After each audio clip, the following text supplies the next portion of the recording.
back on record in file 2041-FC, People versus Dale Warner. Are we ready to have our jury trial? Just very briefly, Your Honor, I just want to put on the record, I'm not sure if we have already, but People's proposed 266 is going to be displayed. I think we have an agreement. It's going to be displayed but not introduced.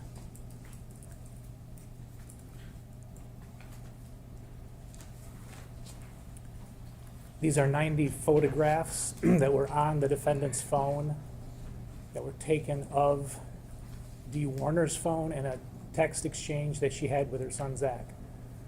So we're agreeing that the contents of the conversation between the two are not admissible, but we want to show the photographs just to show that they were on the defendant's phone. All right, is that accurate, Ms. Shardy? It is. My understanding is that Mr. McCready is going to just sort of zip through them so they won't be up enough for anyone to be able to read them. That's correct. Okay. Although, I mean, you could just show her on your iPad. I don't know why we've got to put it on the screen if I it's could not do that being too. introduced. Yeah, that, I think that, because someone could take a still photograph of it. No? Come on, show. That they existed there. Okay, all right. Great. So I guess we're But- going to show. But I guess the media could take a photograph of an exhibit that's not being introduced and capture the text exchange. That's the issue. I mean, I don't think that's here or there in terms of admissibility, though. In terms of whether the media can see it. But the public can see it, and we, Right, but I don't understand how that affects its admissibility. well, it's not being admitted, is my understanding. Right, so I think we're on solid ground displaying it for what it is, which is an attempt by the defendant to get a text exchange off of Dee's phone. So we're not going to be showing enough to show any hearsay that's contained in there, but the relevance of it is that they exist at all. And so for that reason. So why would we show photographs that contain hearsay to the jury if we? So, but they're not going to be able to read it because if I could show you, it's so small.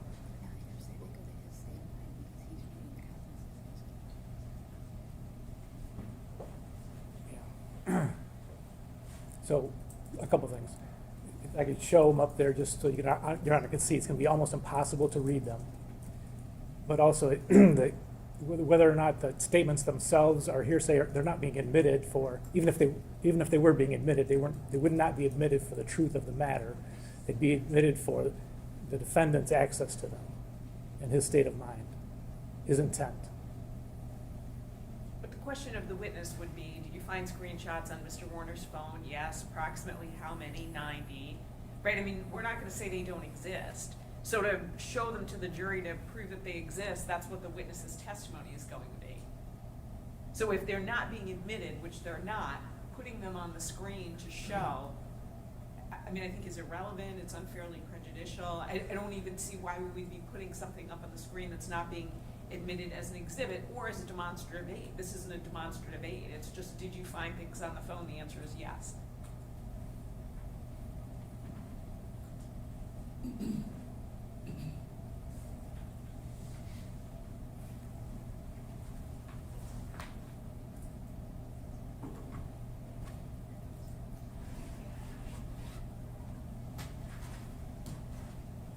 So, Mr. McCready, what's the purpose of showing this to the jury?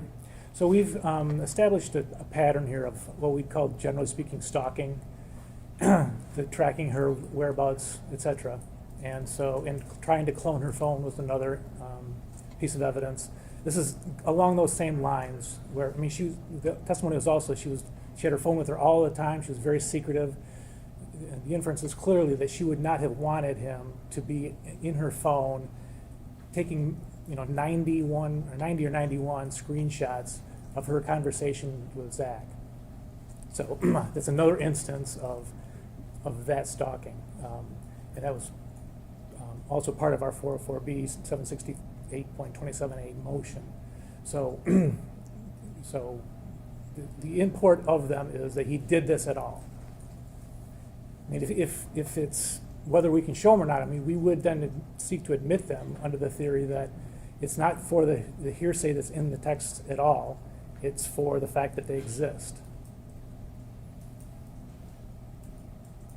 The court All right, so I'm just trying to make sure I'm staying on the same page. I think the goalpost just shifted from we want to show them but not admit them to we want to admit them. No, I'm saying that if there's a problem with just showing them, then we would seek to admit them. But I'm fine with just showing them. But the alternative shouldn't be not to show them at all. It should be to admit them. We're trying to find a common ground, happy medium. All right, Ms. Charday, do you want to respond to that? Sure. So the court already ruled that evidence of this sort is admissible. So we've heard testimony about the attempted cloning of the phone and other things along those lines. The question, what did you find on the phone? I found 90-some photographs of text messages between Ms. Warner and her son. All of that the court's already ruled is admissible. I am struggling to see why we have to show it on the screen. I mean, the witness is going to say that's what she found. We're not disputing that's what she found. So what's the point of showing it? I mean, and I really don't understand the relevance of it. If anything, it's cumulative and it's not coming in as an exhibit. And if the point is, well, they can't read it, so it doesn't matter, well, then why are you even putting it up on the screen? I mean, again, to show that it existed, there's literally no dispute. The witness is going to testify it existed. I don't think that prevents them from presenting the evidence they want to present. The fact that a witness can testify about something doesn't preclude them from introducing other evidence of the same thing. So can I see some of these? I don't think I've seen these before.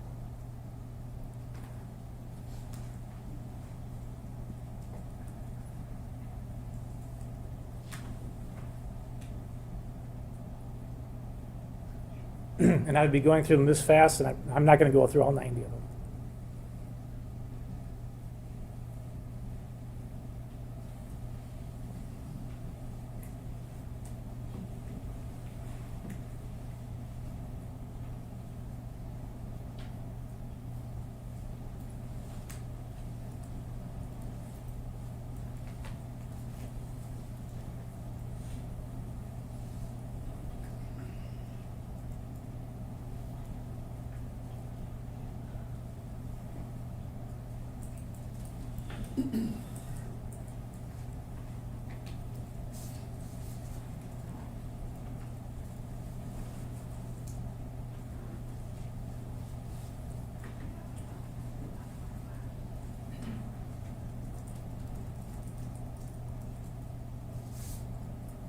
And I can stop anytime you're on. That's sufficient. Okay.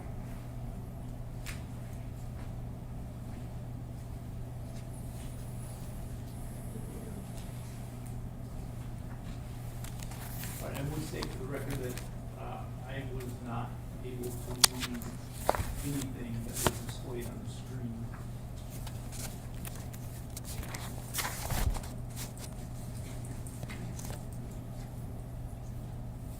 I would like to step out for a moment before I make this. Thank you, Hunter.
see this issue, if something is going to be shown to the jury, unless it's a demonstrative exhibit, which I don't think this qualifies as, it needs to be either admitted as into evidence, or if it is not going to be admitted into evidence, then it should not be shown to the jury because of the likelihood, in my opinion, that it will cause confusion to the jury. Because if we show it to them, they will, I think, presume that they are allowed to use that as evidence and consider it as evidence as they're going through their deliberations, when in fact they are not, because it is not evidence. So they should not be considering those photos that you're showing to them. So if they're not going to be admitted into evidence, I do not think that they should be shown to the jury. Can I show them to the witness? Well, I guess it doesn't matter at that point. She can just testify that there's 90 photos on the iPhone or the iPad. Yeah.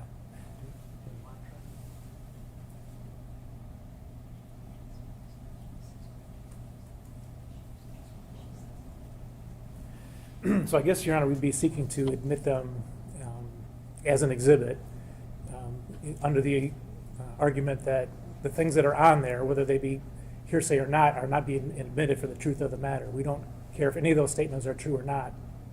We'll be arguing that they're true, just that they exist at all, that they were on the defendant's phone, and that they're photographs that were taken, not screenshots. So yeah, we would be seeking to admit them then at this point. Do we know anything about the content of the messages? I mean, I have looked at them obviously, but can I tell you right now what it's 90 pages of just everyday conversation between Dee and her son Zach over business matters, personal matters, everything in between. All right, Ms. Chartier. Thank you. So the conversations are hearsay. There are private conversations between Ms. Warner and her son, as Mr. McCready said, about business, about their feelings about certain people, about their feelings about Mr. Warner, about all kinds of things. Even if the photographs themselves are relevant, the content of the messages is unfairly prejudicial. It's extremely distracting to the jury to wade through 90 pages of private messages between two people. And so for that matter, because I think it's unfairly prejudicial and distracts from the key matter in this case, they should not be admitted. Thank you. What is the content of the messages that is prejudicial to Mr. Warner? So the fact that the jury is going to have 90 pages of messages, that is distracting to them and a waste of time. So there are conversations about the business, there are conversations about Ms. Warner's feelings about Mr. Warner, I believe, and it's been easily a week and a half to 2 weeks since I've looked at all of them. But I think that Mr. Bach may also indicate some of his feelings about Mr. Warner, although I think that might be fairly minimal. But there's just a lot of irrelevant information in there. So again, while the photographs, the fact that there were photographs may indeed be relevant, which I believe the witness is going to be testifying to, and that certainly is evidence, the content of the messages, which is in the photographs, is irrelevant.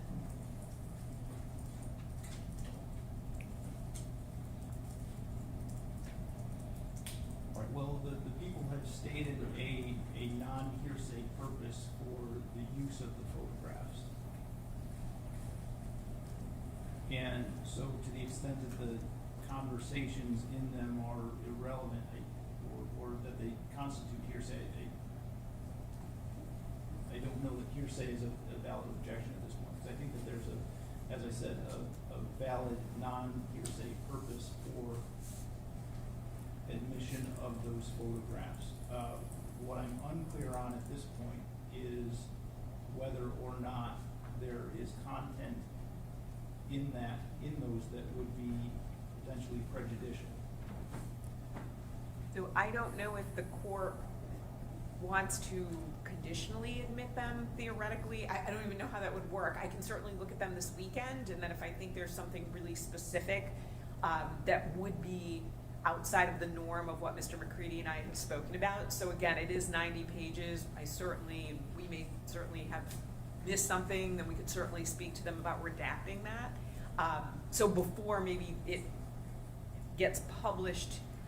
I don't know how you would be publishing it to the jury where they could read the messages. So for instance, before maybe that's printed out and goes back as an exhibit, we can take a look at that and see if there's anything we think should be redacted, work with them on it, and if that doesn't resolve it, we can bring it to the court.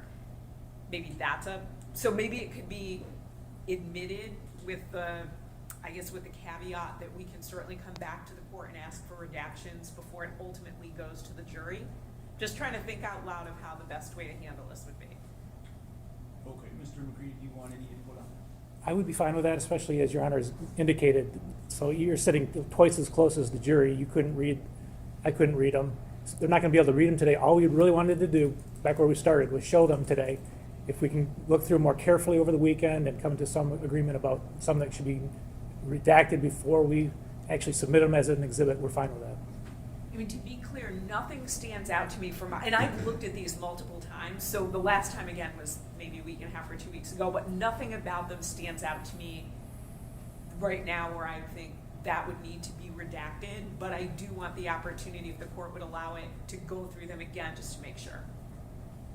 No, I think that's wise, particularly since I haven't had a chance to review the content of those messages. So I think that sounds like an appropriate way to proceed. So I will admit those, however, require that they not be published to the jury other than in the manner that Mr. McCready just demonstrated until we've had a chance to go through the content of the messages and redact anything that might be prejudicial if the jury were to see it. Thank you, Your Honor. Okay. Anything else we need to address before we bring our jurors back? No. No, thank you, Your Honor. Okay.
Thank you, Your Honor. People call Danielle Vandenheuvel.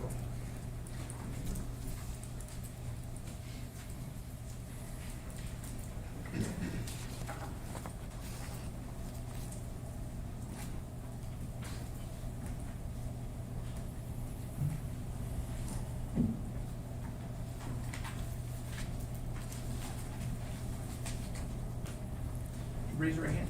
You swear or affirm to tell the truth, the whole truth, and nothing but the truth under penalty for perjury. Go ahead and sit down.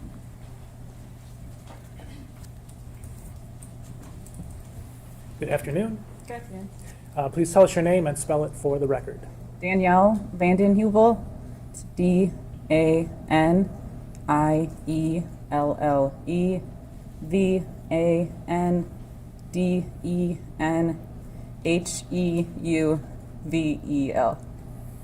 Okay, and where do you work?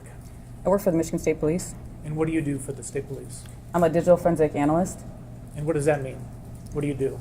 A digital forensic analyst, we preserve, extract, and analyze data from various forms of technology.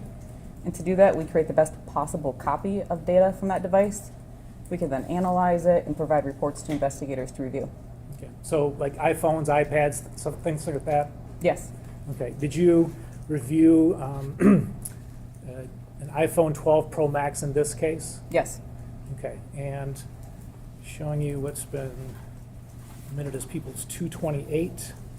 You recognize this cover page? Yes. And what is this?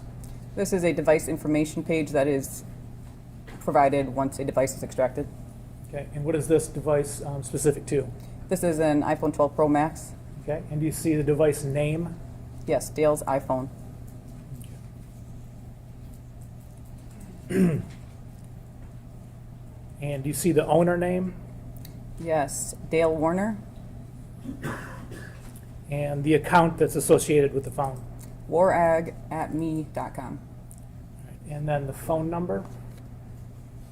517-817-6796. And do you know when this phone was placed into service?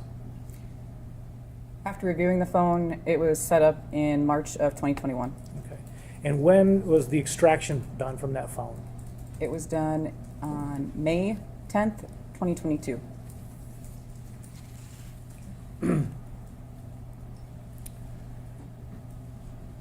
So this Exhibit 228, this is, you would agree, page 2 of the cover page, or the cover sheet?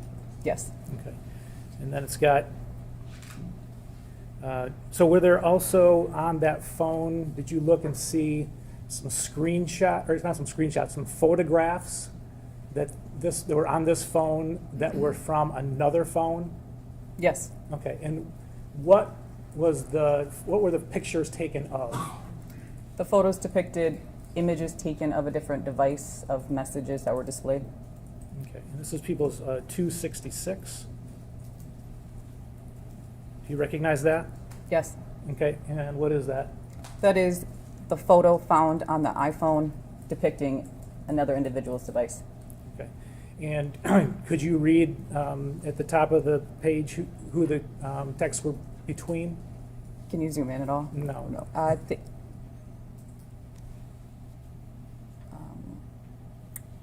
believe it was Zach. Okay. Yeah, is it between Zach and Dee? Yes, I believe so, if I remember, yes. Okay, thank you. And how many photos were there? Close to 90. Okay, I'm just going to scroll through just to show the type of thing we're talking about.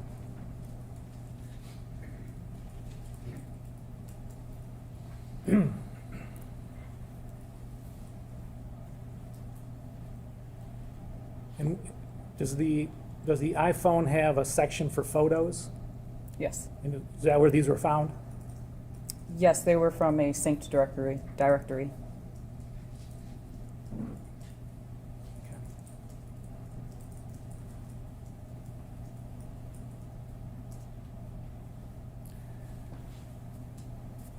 Were there also on that phone texts between Dee and Dale? Yes.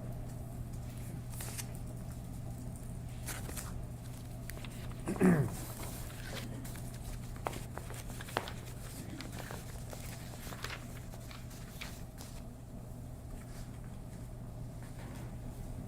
those.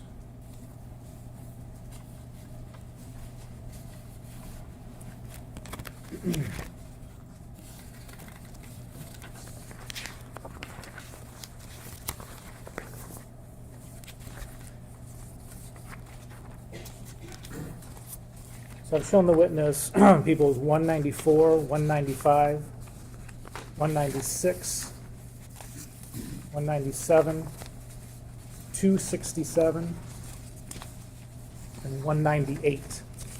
Is that correct? Yes. Okay. And in general, what are these exhibits? These are messages located off Dale's iPhone between Dale and Dee.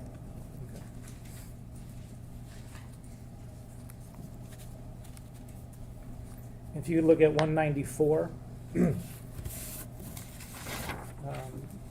message from Dee to Dale, what is the date of that message?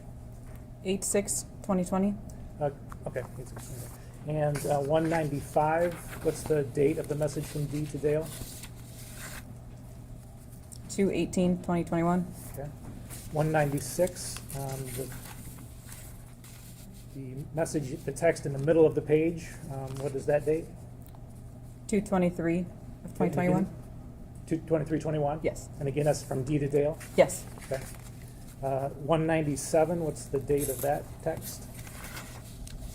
225 of 21. Okay. 267, 3/1 of 21. 198,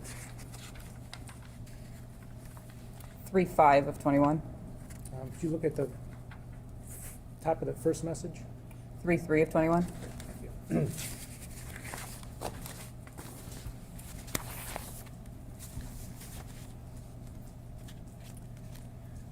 Okay, did you also look at an iPad Pro?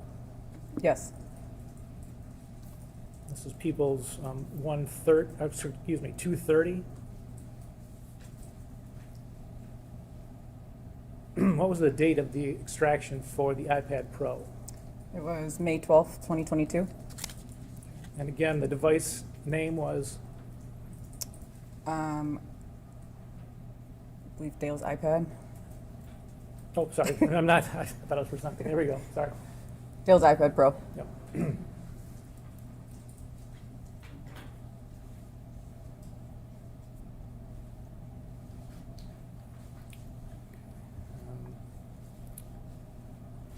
Were there some internet searches on the iPad Pro? Yes.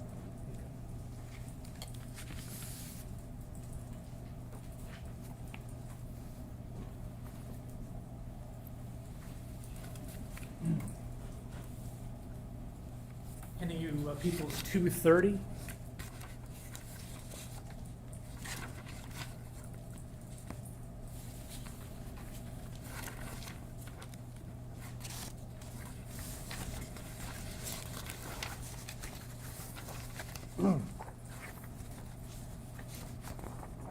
Do these searches have a date associated with them when they were searched? No.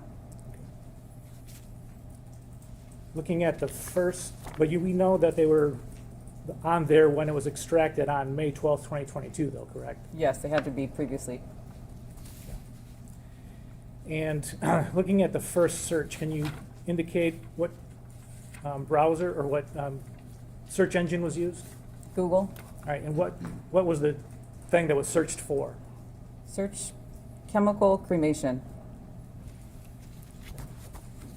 And the next search?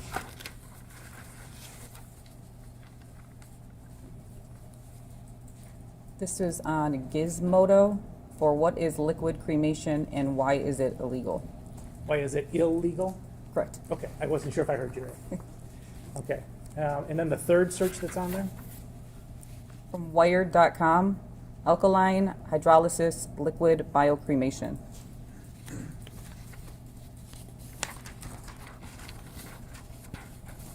The fourth search? This is from Google, what to do with 1,000 gallon propane tank. And the next search? Widower's dating site.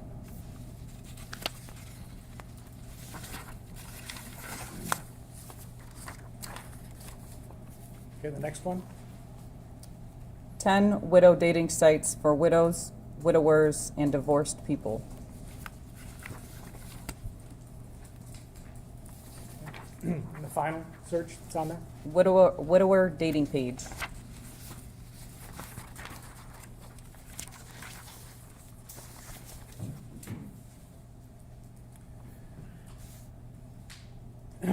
Was there also an iPhone 6? Yes. Okay, showing you,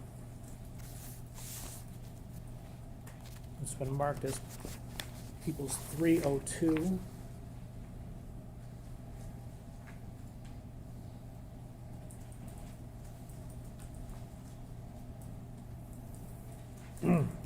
The date of the extraction for this device? 11/15 of 2021. Okay. And the device name? Dale's iPhone. And again, it's a model iPhone 6. Yes. What's the phone number associated with this device? 517-605-6961. And the Apple ID? Horag@me.com.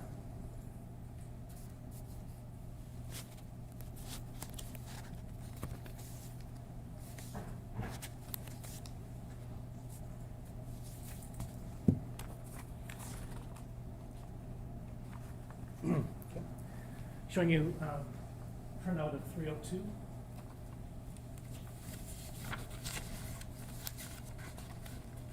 Four pages. Yes. Okay, and the first 2 pages are the cover pages. Yes. And what's what's the third page? Third page is a home page of the tool Celebrite, displaying device info and content. Okay, so is that a page where you could click on links and go to other parts of the phone extraction? Yes. Okay, and is one of those the installed applications? Yes. Okay, could you turn to page 4?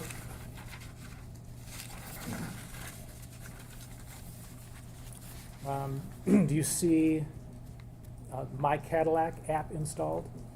Yes. Okay. And do you see an app called Vyncs, V-Y-N-C-S? Yes. Does that say when, if that was purchased? Yes. When was that purchased? 1/11/2020? Okay. And is that installed? No. It is not.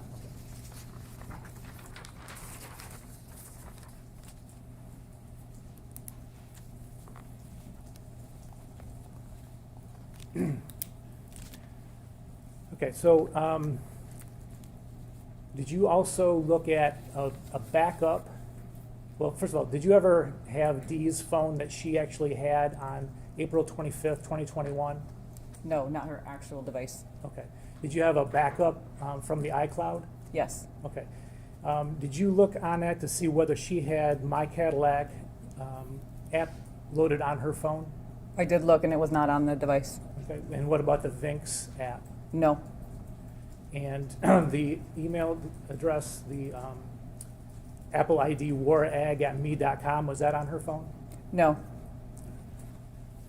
If I could have my exhibits.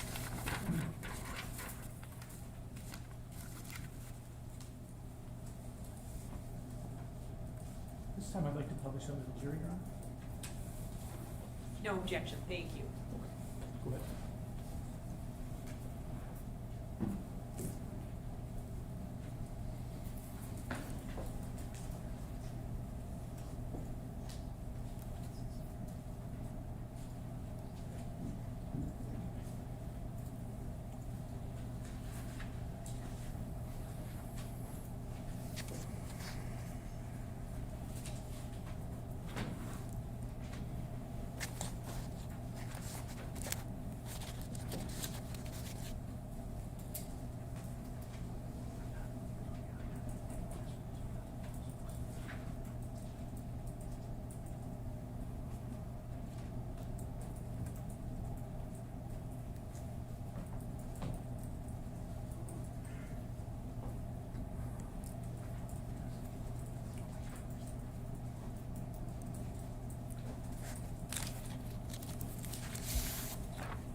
All right, Mr. McCready, did you have anything further?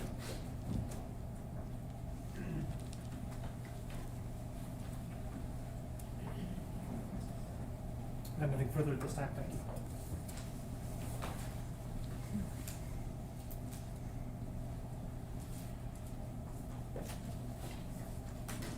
Good afternoon, Ms. Vanden Heuvel. How are you? Good afternoon. Good, after you just sat there for so long. When lawyers say they only have a few questions for you, we're usually lying, but I really do only have a few questions for you. Sounds good. So you did work additional to what you testified to earlier this afternoon, correct? Yes.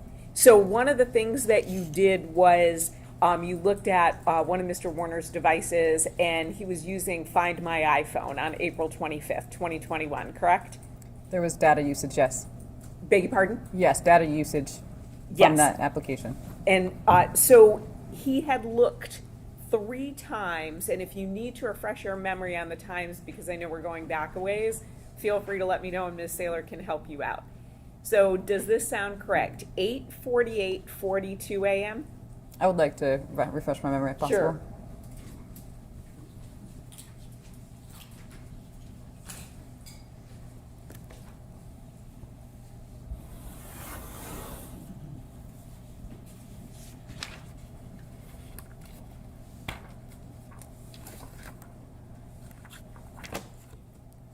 It's the end of 146, moving into 147. Got it. Okay, great. So is that correct? 8:48 and 42 seconds? Yes, last connected. Thank you. And then there was another time where it connected at 10:28:49 a.m. that same day?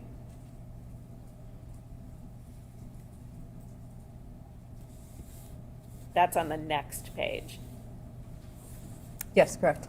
And then another time, 2:30:56 p.m., correct? Yes. And then, just to clarify, when you were talking about the internet searches that you saw, there's no way to put a specific date on those, correct? Correct. We're talking about a fairly large time period? Correct. Great, thank you, ma'am, nothing additional.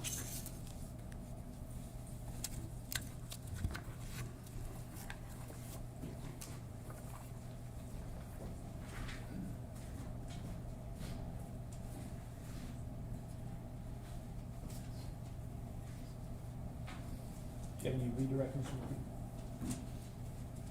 I think we're good, Your Honor. Okay, you have 2 questions that we received from jurors.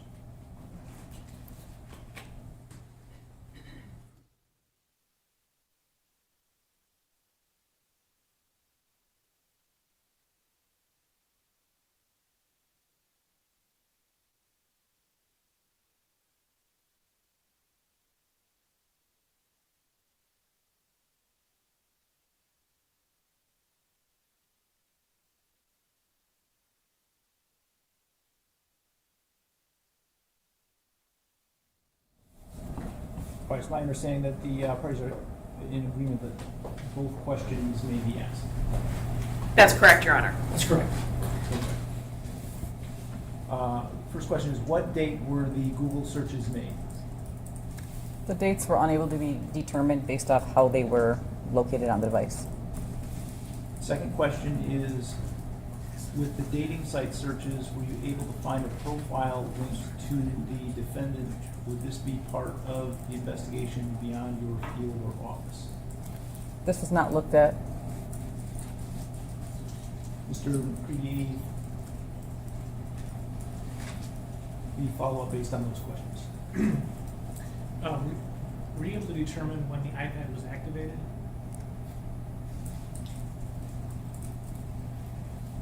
I can't recall exactly. I believe it was in 2020.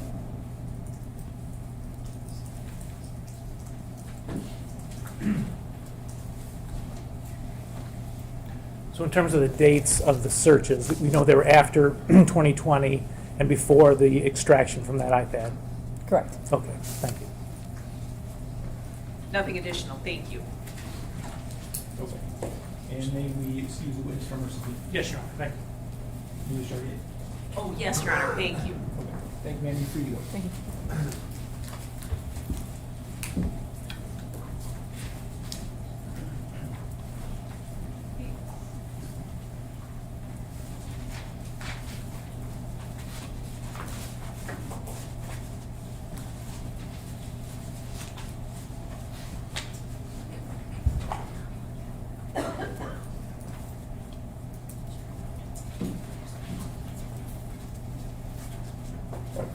take a break now? That's just what we were discussing. I didn't know how long the next witness was, so I think we're in agreement that might be a good time.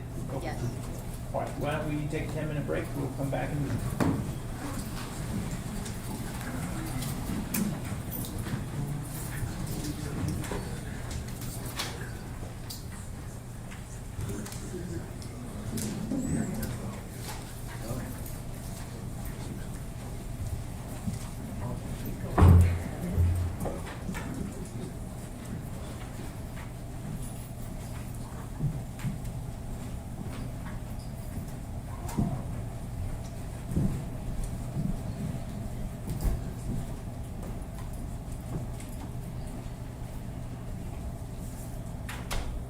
All right, we'll come back in about 10 minutes.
Be seated.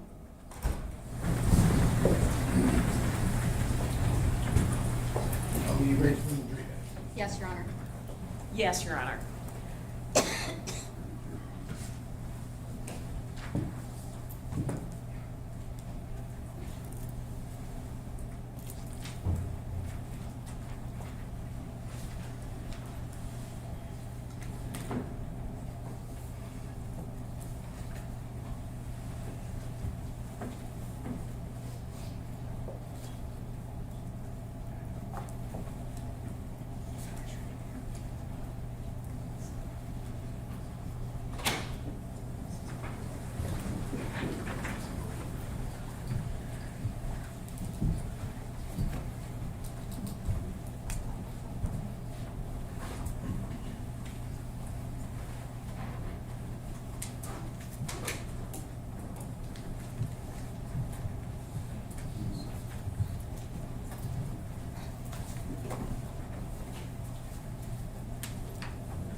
All right, we are back on the record in People versus Warner. The people may call the next witness. The people would call Kevin Greca.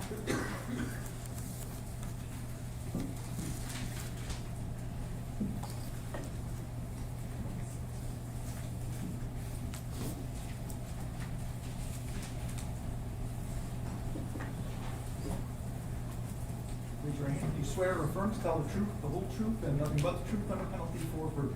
I do. Go ahead and answer.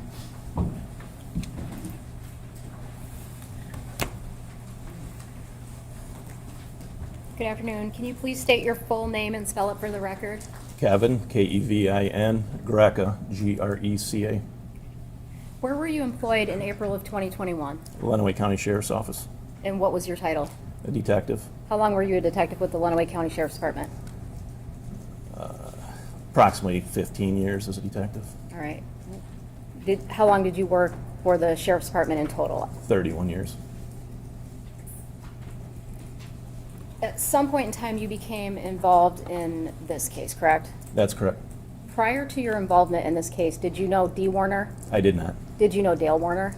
Neither of them to the best of my knowledge. All right. How did you become involved? Detective Sharp is a colleague of mine, and he let me know that in the morning that there was a missing person, and he was looking into it, or I believed he was looking into it.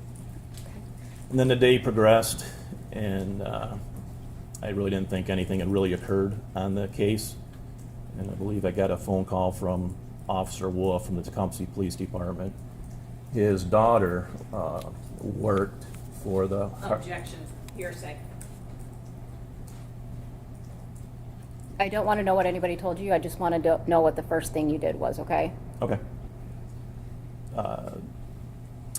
Then I contacted Zach Bach, who was the son. Okay. And when I spoke to Zach, I asked him if he was on a bank account with Dee Okay. Warner. I'm gonna stop you. Do you remember when you contacted Zach? Approximately 3 p.m. Okay, and what date was that? The 25th. Was it the 25th or the 26th? She went missing on the 24th. It's the 26th. Yep. Okay. She was reported missing on the 25th? Correct. To Okay. Deputy Hall. Okay, and so you contacted Zach, and about 3 p.m. you said? Approximately. Okay, what'd you guys do? He did say he was on the bank account with Dee. I wanted to see if there's any activity on her credit card. So we went to Tecumseh, where they banked, spoke to an individual there, one of the employees, and stated there had not been activity on the account. I believe the last one was like whether it's a massage or getting nails done or something like that, but nothing since she was reported missing. Okay. After you left the bank with Zach, where did you go? Went to the Warner residence on Munger Road. What was the purpose of that? Touch base with Dale Warner. Did you make contact with him there? I did. Did you have a conversation with him? I did. Interviewed him? I did. Did Dale Warner tell you that he believed his wife was at Zach's house? I don't recall that. Okay. Had you been to Zach's house? No. During the course of your interview, did Dale tell you that there was money missing He from did. his safe? Sorry, he did. No, it's okay. And did he tell you approximately how much was missing? He did. Okay. And do you recall what that amount was? I want to say in the $50,000 range. He did give two numbers. I don't recall what they exactly were, but Okay. Do you remember if it was 50 to 100,000? that does sound accurate. Okay. Did you count the money in the safe to confirm how much money was there? I did not. Okay, but there was some amount of money left, correct? I don't recall seeing any money. I asked about a gun. I'm not sure it was that day or the next day, but I believe it might have been that day. Okay. If she has any firearms and if the firearm was there. So the defendant never showed you any sum of money at all that day, or any day? There was money everywhere throughout the house, in the vehicle. Okay. As far as him actually bringing it to me, I don't recall him ever bringing me money to see it or count it. Okay. And you discussed going to the safe to look for a firearm? We were in a room just off the bedroom, and he spoke of a firearm, and he said she does have one because I asked if she has a firearm, whether it's suicide or something like that was kind of where I was going with it, and he said yes she does, and he goes it's right here.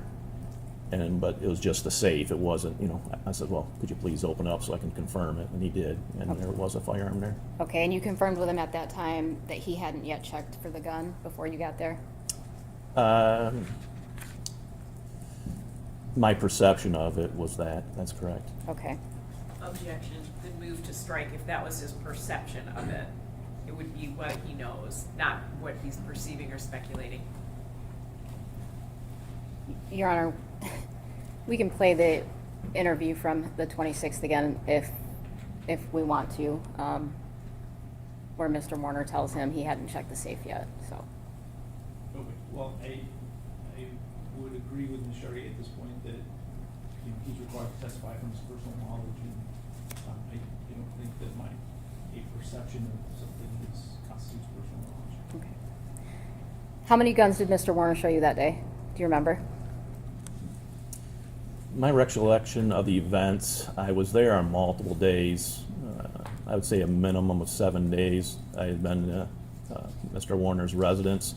So for me to differentiate what day from 4 years ago, I apologize. I don't recall. If you certainly, my body cams would be on, maybe there, but Okay.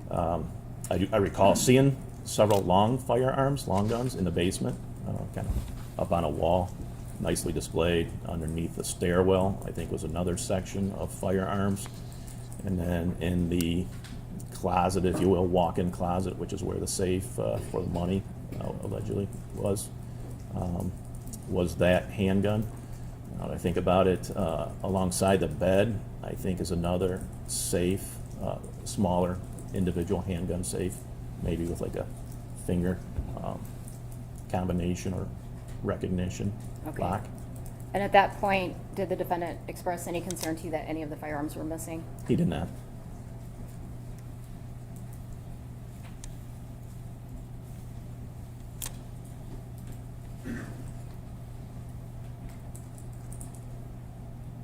When was the next time that you had contact with Dale Warner? Would have been the next day. Okay. Do you know approximately what time? I don't. Okay, and that would have been, well, let me ask you this. You've since retired from the sheriff's department, is that accurate? That's correct. Okay, and so do you have access to any of your police reports or anything like that? I don't. Okay. So, can you tell me again approximately what time you believe you don't know? I don't know. Okay. Do you think it was early in the day? It could have been. All right. Do you remember doing a search of the Warner property where you walked the outside of the property? I did the inside first, and then started the outside. Okay.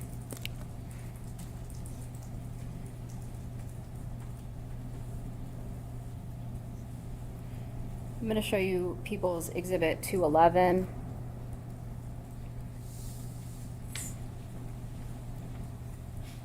This is your body cam dated April 27th, 2021 at 12:28. Is this you doing the search? Walking? Yeah, that'll be my hand. Yep. Yes. All right.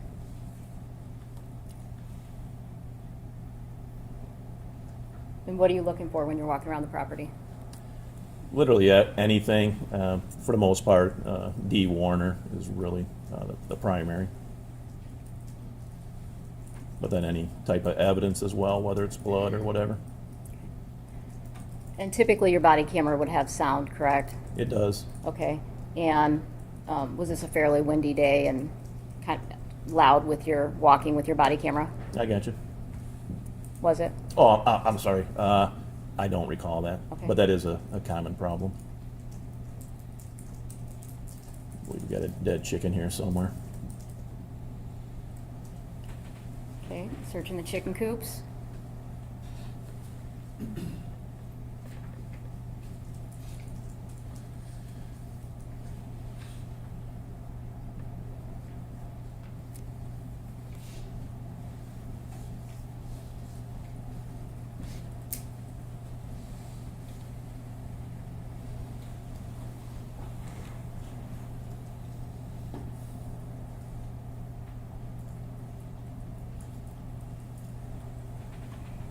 And at this point in time, do you know there's a couple businesses on the property? Total of 3.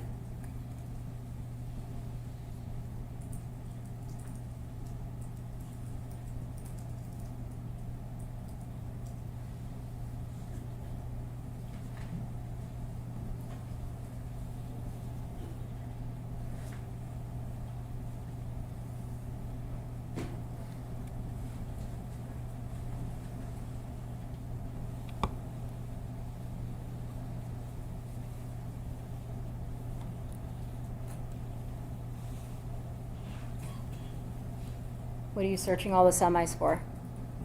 Dee Warner. I would tap on the side of the aluminums first to see if I could, if they were solid or not, hollow, because if I were to open that door, all the grain would come out, so. Okay. Check the cabs as well.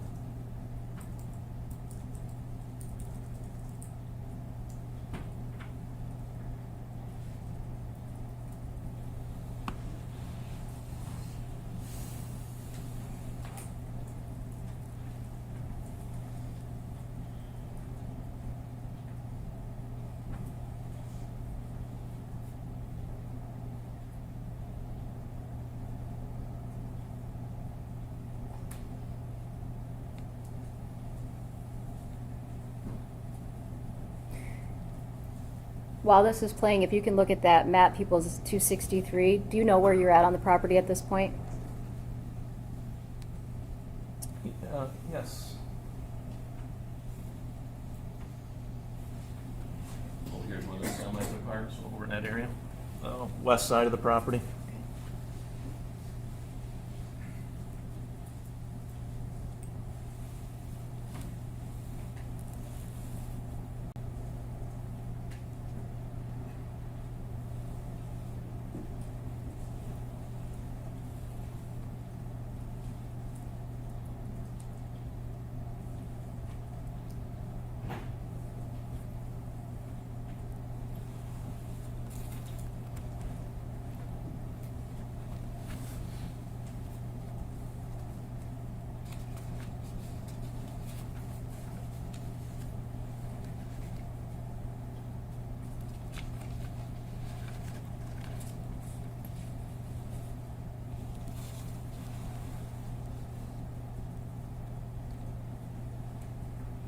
Now, during this time while you're walking around, do you have a plan for the canine and the drone team to come as well? I did. Mr. Warner was not aware of that at that point, but I did. At this point, he wasn't aware?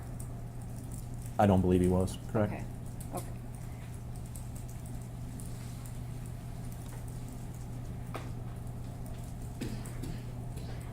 What was the purpose of calling the drone team and the K-9?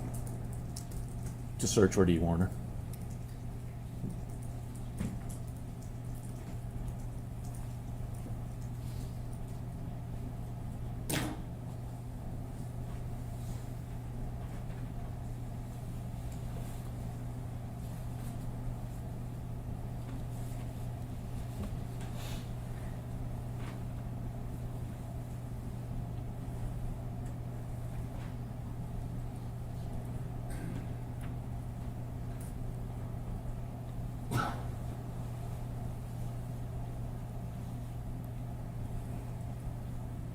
Do you know what area you're heading out to now on the map? Yeah, we're northwest corner of the property.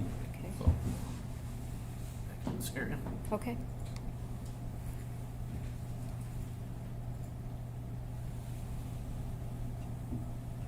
Can you describe the items, some of the items that are in the back northwest corner of that property? Pretty much a standard farm operation. You can see some tile there, farm equipment, disc. I remember a semi cab, like just a cab area. Okay. Coming up to, in this area is like a burn area where they burn in cans to burn the paper off, and then Is that the separate- area you're talking about right there? That is it, correct. Okay, all right. That where the trees or branches are, that's the burn area. Okay. The semi that I was talking about, you can see is blue on the left, the semi cab. The blue item on the left, far left? I don't know if that one is. I think the lighter blue one. I don't remember there being two cabs, but there might have been. Okay. And you also said it was did you say trash pile too? Yeah. Okay. Yeah. Well, I don't want to put words in your mouth. I thought I No, heard that's you say, correct. okay.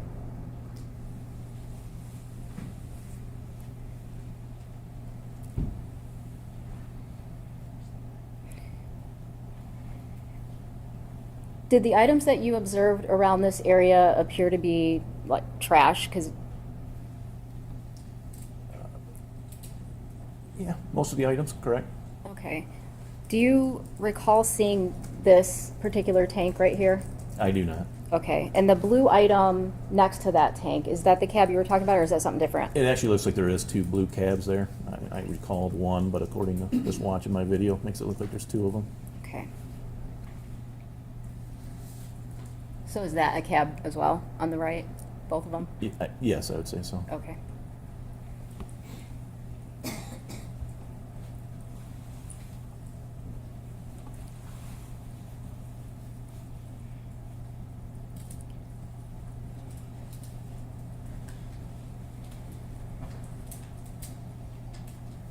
All right, and do you see off to the right the 3 cylindrical items over on the side? From my distance here, it kind of looks like one or two. The ones that are elevated, is that what you're talking about?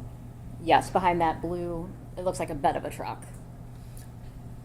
I think I was looking further, Oh, sorry. just past the bed of the truck. Yeah, it looks like. Yeah. Again, sorry, I kind of see two from my distance here, and then the third one, if that's the third one, elevated, if that's what you're talking about. Okay, okay. And did those items stand out to you either? They did not. I don't recall those. Okay.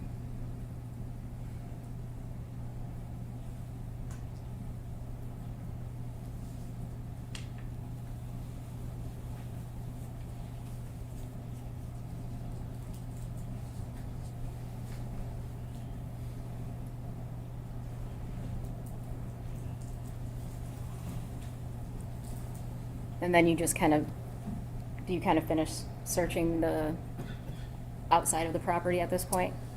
Yes, I recall jumping up in this dump truck or whatever it is, looking inside of that, and the bed, and then the cab as well. Okay. And Again, then circling around to the barns. okay. Again, what were you looking for inside there? Again, Dee Warner.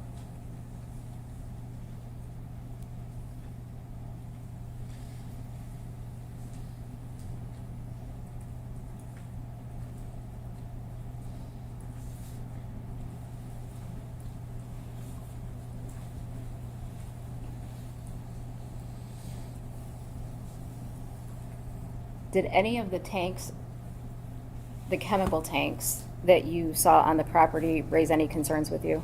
They did not.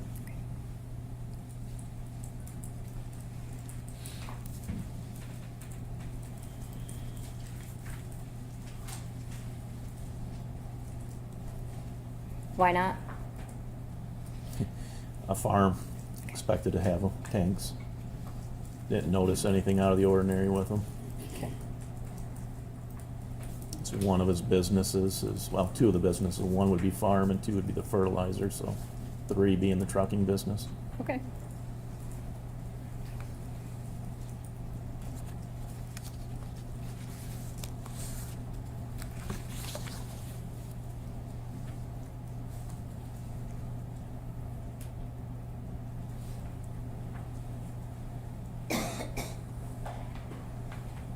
Now, do you know where you're heading on the property?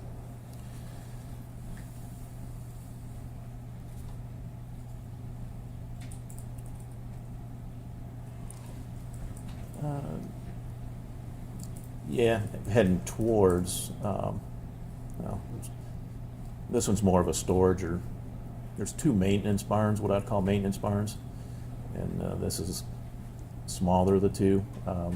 As far as maintenance aspect, it had a motor home inside of it. And then if I were to go the other way, it'd be the chemical barn, but so far I'm not heading there. This is, now I'm heading towards the main, what I would call the main maintenance barn, is that one right there, the red and white. Mr. Warner, there's 2 trucks that look like this. One is Dale's, and I don't recall if the other one's his as well, or there's 2, I believe, gray ones like that. Okay. And did you look inside of them? We'll find out here in a second. Yes.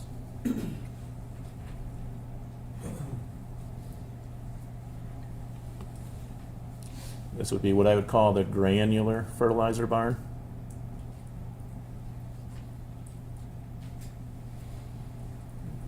On the left-hand side, there's several bays with what I expect to be different variations of grain. I'm sorry, not grain, fertilizer. Okay.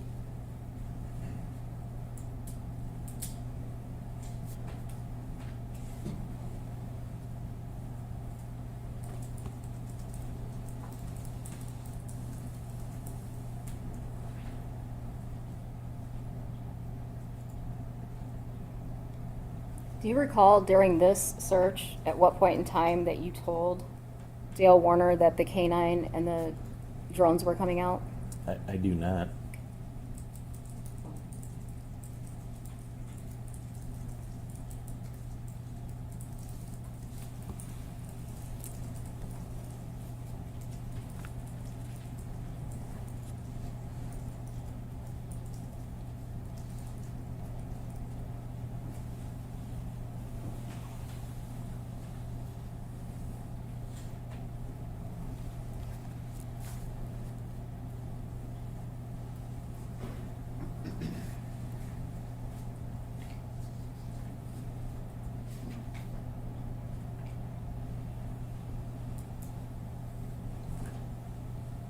Did you come out the opposite end that I you did. I walked- did. Okay. This is the east end of that barn. Okay.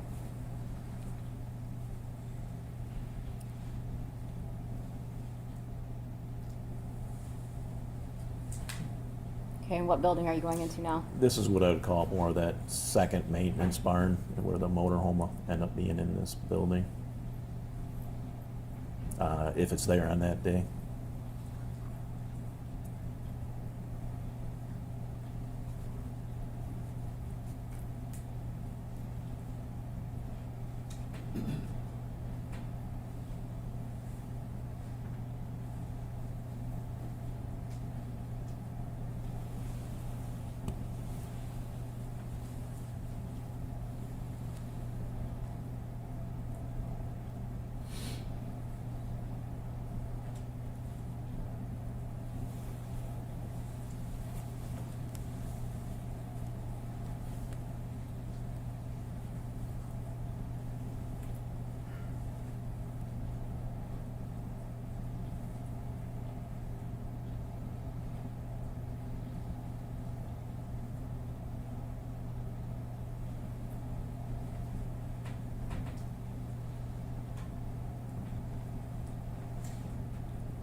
So throughout this video, it appears that the defendant's kind of walking you through the property to show you where things are, or is that accurate? That's correct.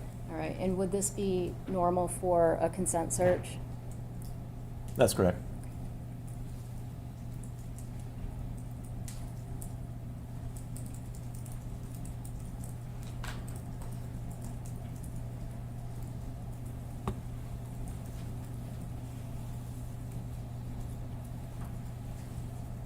Okay, no. What part of the property are you heading toward now, if you can tell? Or wait until you can. I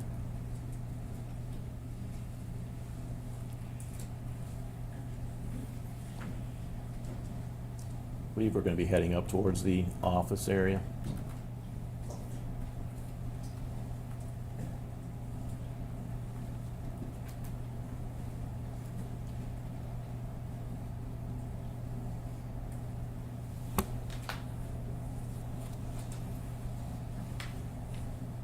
As well as what I would call the chemical barn, liquid. Which, I want you to look at the map and identify which building you're referring to as the chemical barn.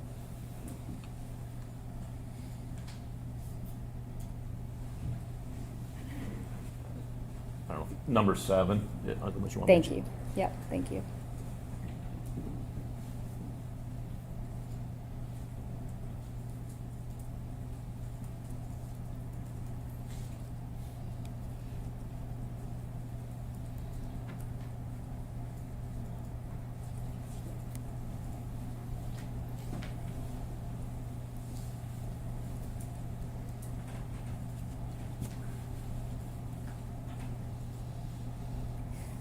Which side of the chemical barn are you on at this point in time?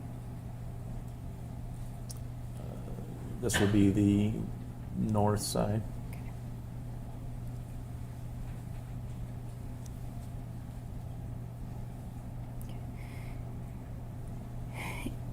And if at this point you walked away to meet with other officers, do you know why you would do that? To brief them. Okay.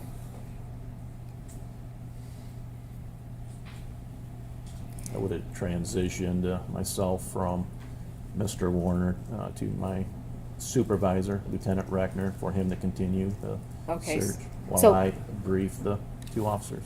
Okay, so Lieutenant Reckner was walking around with you at this time? Correct.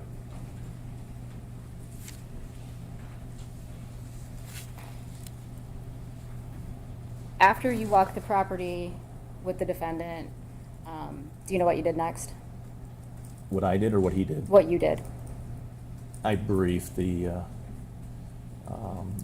drone operator and the K-9. I believe K-9 arrived first. I think they were pretty close to come at the same time. Okay, so did they get there at some point while you were walking through the property with the defendant? Correct. All right, and after you briefed them, what did you do?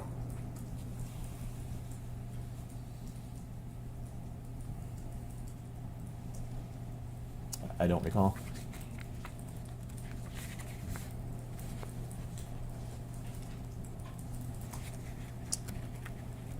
Did you formally interview the defendant that day? On the 27th? Yes. Okay, and was that after you walked through the property? I felt like it was before, but I don't recall for sure.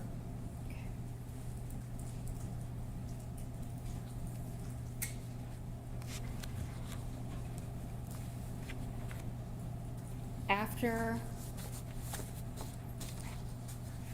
you interviewed the defendant, did you intend to run the dogs and the drones through the property on the 27th? Yes, have them do their job, correct?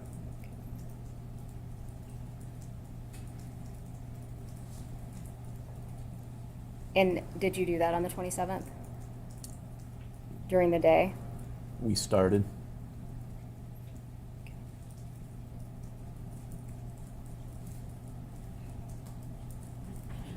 The And- drone had just lifted up in the air and had just a short, brief time frame. Okay. Did you have your body camera on still at this point? I believe so. Okay.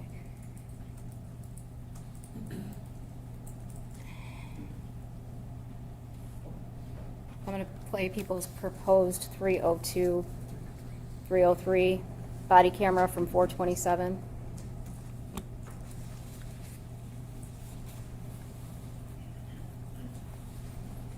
I want my wife back. Yeah, oh, no, that's where I'm at. Right. You want to do? Yeah. And you gotta be getting blown out too, because everybody else is saying, I appreciate it, thank you. Yeah, everybody's gotta be asking you everything too, where.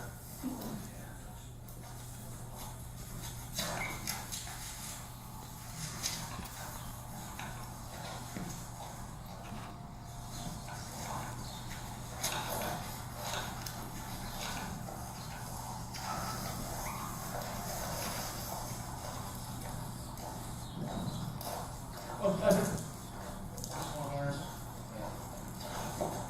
Okay, yeah.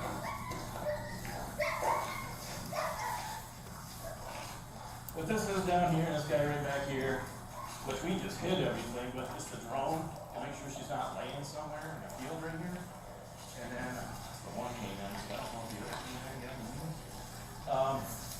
What I was asking you before, I grew up on a farm, so I know the weather thing, it's all that. And I know getting shit in and all that stuff, stuff as well, but, you're doing great, I appreciate it all, I wanna keep it going. Great, putting on a good show. You know, no, I mean, you're doing great with us. Give me the right thing, you know. And that's what, you know that's what I'm doing. Yeah, well, that's what I'm getting at now, too. I have absolutely, that's why I asked you who you trust here. I have absolutely no problem with you doing all your stuff, I get that. Do you have a problem if we stay and continue doing what we're doing with the flying, the drone, these other five people? And that's what we're getting at, so I want to. You gotta go, guys. If you wanna go back tomorrow, rains, you can go like that. Russia here?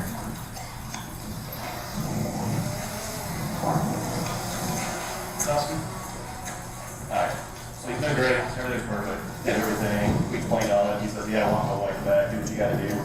And then I'm just getting to the point right now where, you know, these guys just showed up, now he's like, shit, I got shit to do. You guys come back tomorrow, we can go. Well, if they're doing, And that's what I asked, and I get my wife back. Let me explain that, that's my answer right now, but here's where we're at. If someone's gonna say something, you know, first of all, the sooner the better, you know, if she is laying somewhere, whether it's unconscious or whatever, is that still that potential? The second thing is someone's gonna come back, you got 4 that are not your children. You know, that guy did something this way, if we come back tomorrow, they're gonna say, oh, you just gave the 24 hours to do this or that. These guys, and that's as basic as that's gonna be. You tell me don't go in the house, I won't go in the house. You tell me this, and that's why I asked you, do you have someone here you trust? I'm the same way as you, I don't have a problem. You wanna call Doug Hartog, say, hey, Hartog, have this guys, whatever, you hang out with them, whatever. And I have to respect whatever you say, but I'm telling you, those are the things. Once you guys go home, I mean, we walked around and looked at everything. Yep, you did, I appreciate it. Going to the point where, the only thing, the only reason that would take out, basically it's just like, we don't know. Bridges and everything else, so if somebody's laying out there, that's all they're gonna do is fly. certain around it, that's here. Well, and I understand that, but just to come up from my point of view, it takes 15 minutes for them to fly that, and with us, we're doing that due diligence. So if you could give us 20 minutes, and Okay. Okay. No is no. You said okay tomorrow. If that's the case, but the only, just the other part was you get this part too. These guys, they came out and now they got to go back and then come back again another day. Okay. You guys would have told me this morning. Yeah. You know, we could have gone at 6. Yeah. Okay. No. Yeah. Yeah. I appreciate it. She left here. Right. Right. No, I appreciate it. We'll do exactly what you said. All right. yep, like that, and Guys.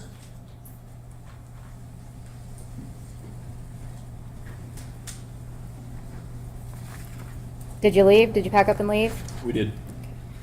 Did you come back on April 27th, 2021? Same day, correct? Okay, do you know approximately what time it was? Can I look at some notes or no?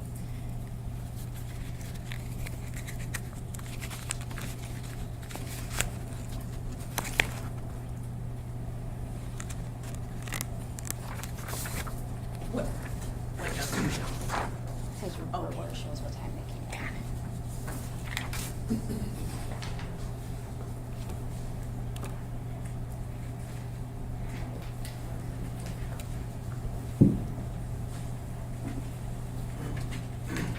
Would have been 20:44 hours, which is 8:44 p.m.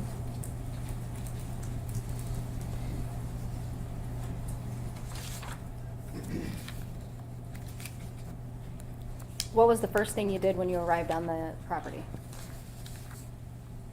Sorry, 4 years ago. I don't recall. Understood. Who did you come out there with to the Warner property, if you recall? I believe it would have been Detective Sharp. I'm not sorry. I'm not sure. Okay. How many search warrants have you executed during the course of your employment? No clue. A lot.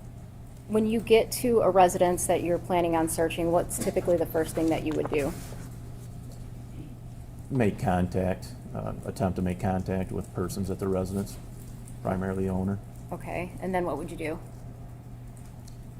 Depends on what kind of search warrant. As a narcotics officer, so those are a little different than this incident. But secure it, go through, depending on the threat, if there's potential threats there. Make contact with everybody. Again, a narcotics one, you'd secure the people. This isn't really that, so we were not intending to secure by handcuffing or whatever. Okay. Were you intending to secure the scene in any fashion on the 27th? There's two options that are provided to the owner normally, and especially in this situation, you can leave if you want to, or if you stay, you can be detained while we search to secure the scene. In this situation, we're dealing with a potential missing person or not sure. I don't really treat them too much difference whether it's a missing person or a homicide, but he was cooperative, so he was not secured. Okay. Do you recall if he was on the property when you arrived? I don't even recall that. All right. My body cam would show. Yep.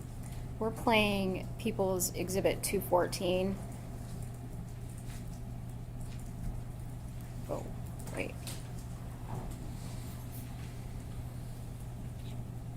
If I was only there once, I would recall better, but the fact that I've been there multiple times, I don't differentiate. How many times do you think you were out there?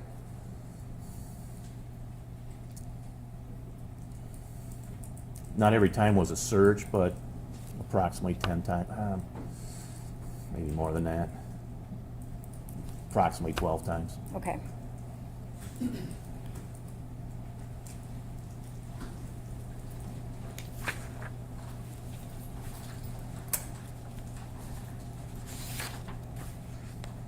I'm going to show you People's 214. Well, I went to visit my dad when I was talking to you, and my partner did type up a search warrant. We do have that. I'm standing here with both of your daughters at the front door. I'm sorry, side door.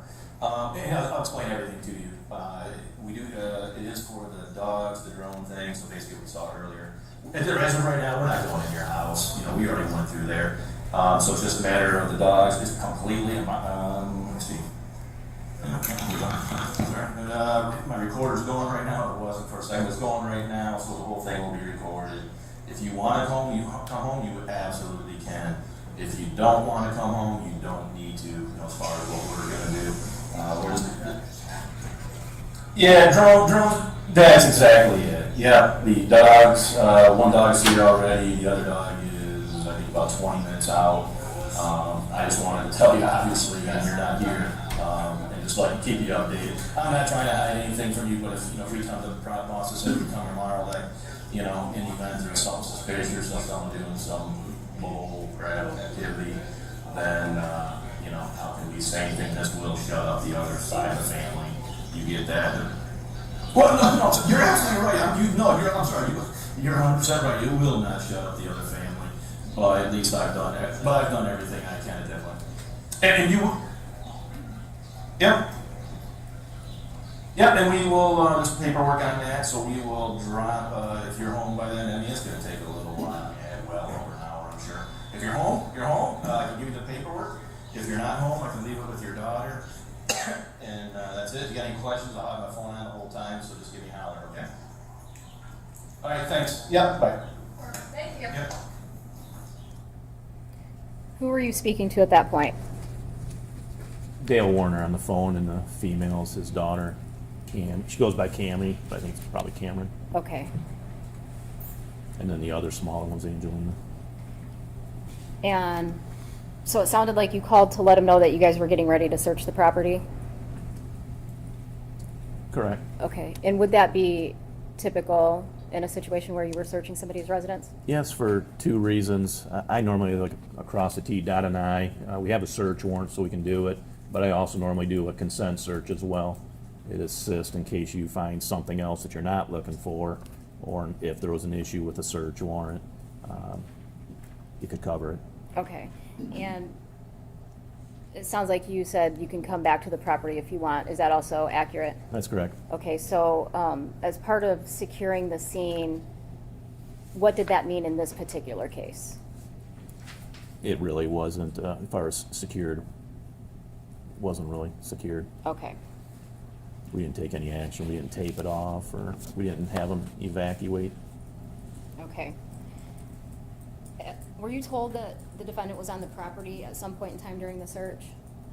I don't recall that.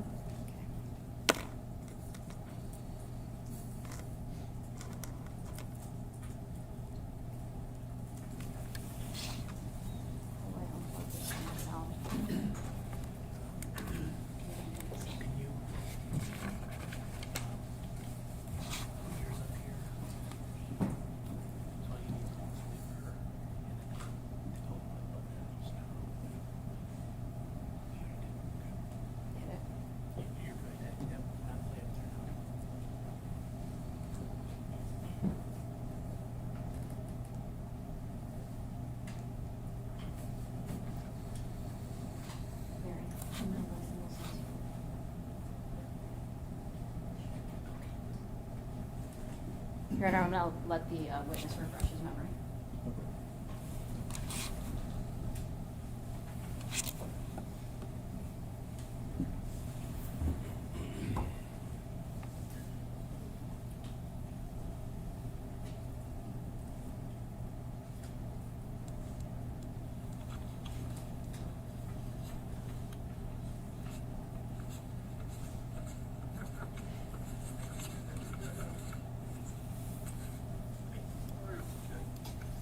Sorry, the microphone's over here.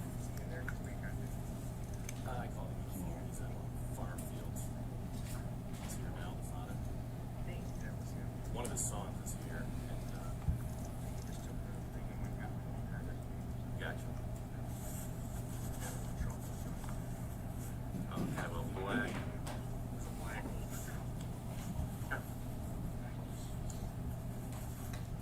His truck's pretty much like this one here. I think he said he's got a couple just like this. Yeah, it's a black truck. Somebody dropped him off. Looked like he has glasses, right? Yep. Yeah.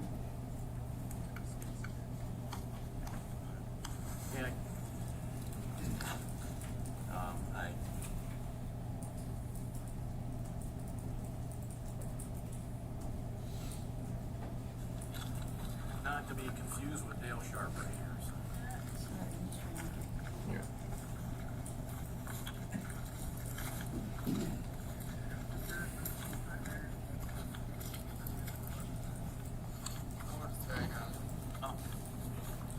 I'm not going to listen to the speaker. Okay.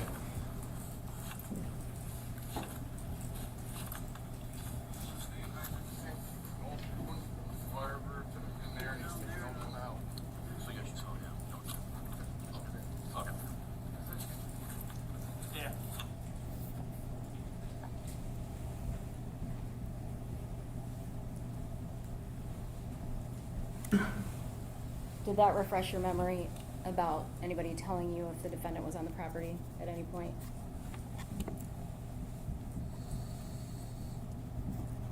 It doesn't refresh my memory, but it certainly occurred. Then, Your Honor, I move to strike because if it doesn't refresh his memory, then he can't articulate that it actually occurred. Was this, Right, so I would agree with that. If his memory's not refreshed, he can't testify about it. And I would grant the request justice striking. Okay. Thank you. Your body cams that are recording, are those recording?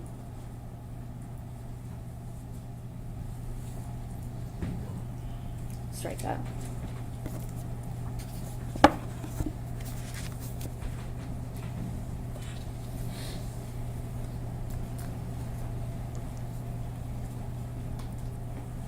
Do you recall having any information about anything being done on the property on April 27th, 2021 while you were there during the search? It's gotta be the same situation as what we just went through. No then? Okay.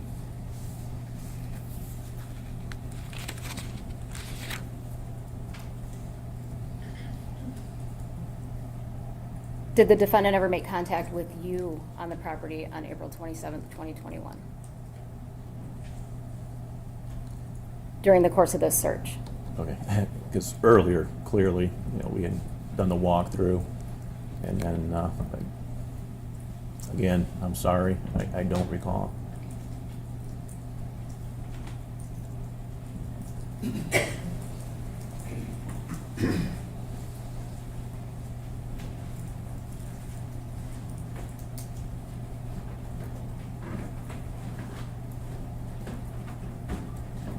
I'm going to refresh the witness again, Your Honor.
That does refresh my memory. All right. Mr. Warner did arrive. Did you take note of the time that you made contact with him? Was it 21:34, so 9:34? Correct, 9:34 p.m.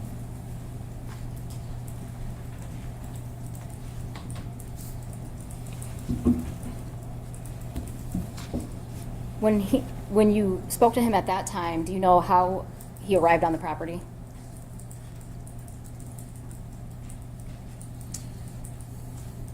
I don't recall. He had been driving his truck, but I don't recall how he arrived that time. Okay, If did you was a- see it when I just showed you the video? I saw him walk up and it's dark. I didn't see it. Okay.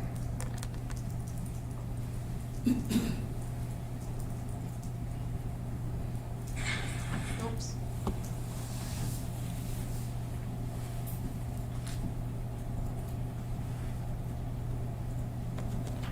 You don't know if it was a personal vehicle or a farming vehicle? I don't.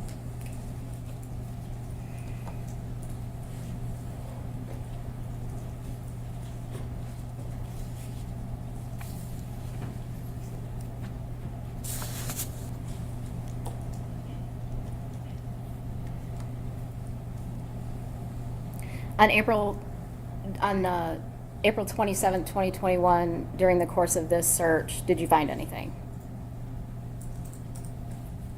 Nothing of evidentiary value. Did you come back on April 29th, 2021 to the Munger farm?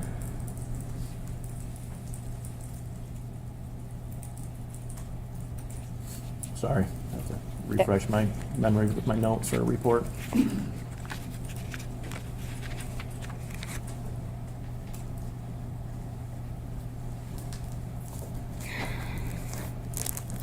Initial report from the 29th.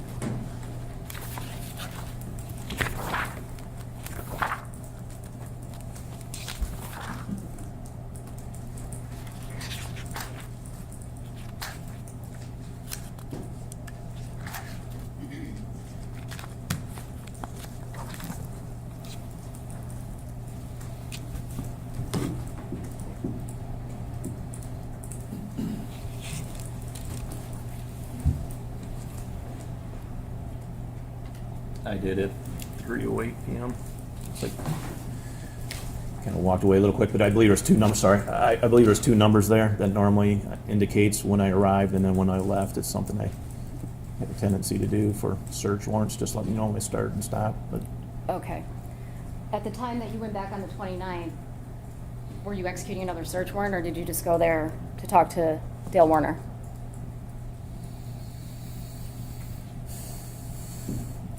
sorry, you walked away a little too quick for me to read what I had done on that day. Sorry. 4 years ago and a lot of contacts.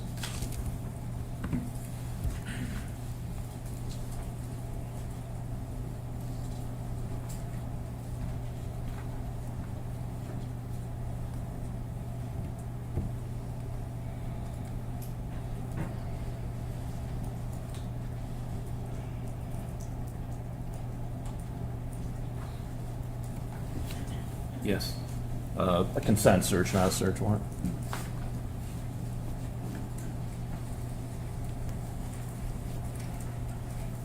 And on that day, do you remember calling the IT guy? Yes, Kyle, I believe is his name. Okay.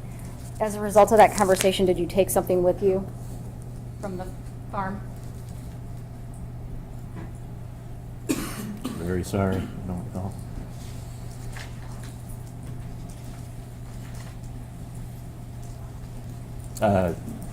Some DNA, I believe. From Kyle? No. Okay. I'm gonna refresh your memory about what you got from Kyle.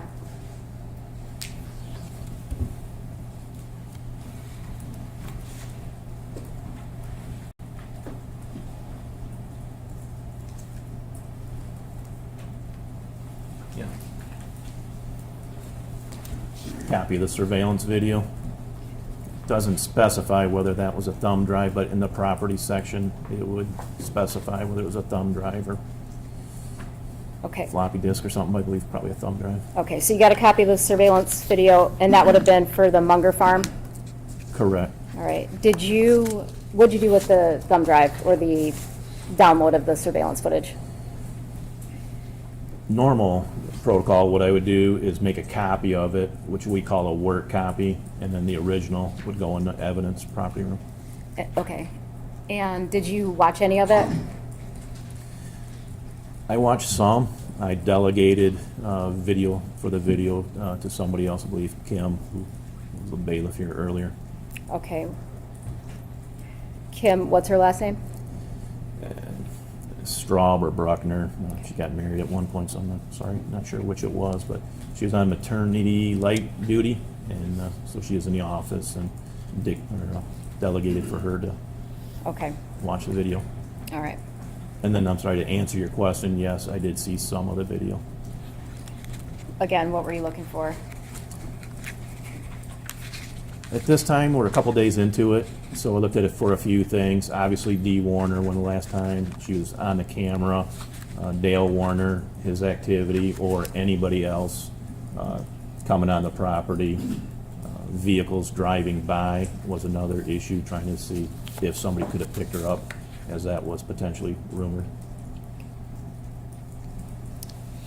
Did you notice anything that concerned you on the surveillance footage? Not that concerned me. During the course of the investigation, did you also check hospitals? I did, made phone calls, correct. And then Blue Cross Blue Shield as well, which was her medical insurance.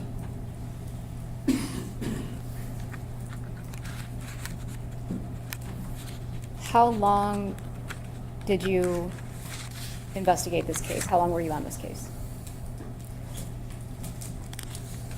At one point, it became a task force, so then it extended with that as well, with the state police and the FBI.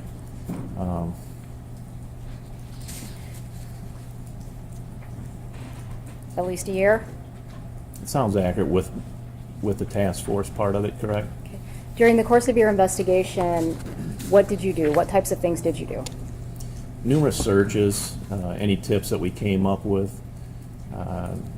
Spoke with Zach Bach early on, requested from him a copy of all the employees from every business, family members, at which point I delegated interviews to Deputy Hall of family members that I just didn't feel were necessary for me to interview, that he would be able to interview. Again, numerous search warrants as well as consent searches. Pretty much every time I'd get a consent search from Mr. Warner as well. Again, the Blue Cross Blue Shield, a collection of DNA. There's three different methods of collecting the DNA. One would be from the person himself, whether it's an oral, buccal swab of the person. Clearly that was not available as Dee was not around for that. A second way to do it is to find or to obtain it from 3 family members. The 3 family members were Zach Bach, Zach Bach, which is her son, Greg Hardy, which is her brother, and Amber Million, who is her daughter. That's one way. So I collected that from all 3 of those. They consented. And then the second way was during a search warrant and a consent search, going through the residence in the master bathroom. Took her toothbrush, which I asked several family members which toothbrush was hers. There was a lot of toothbrushes in the bathroom. Another item I believe was a hairbrush, and another item I believe was a razor that shaved her legs or whatever. I believe those were 3 items. So again, collecting DNA from different sources. I believe the items of DNA went to, I believe, the state police, and then the knowns from the 3 individuals, I believe, went to Quantico, the FBI. Yeah. Did you also get dental records? I did.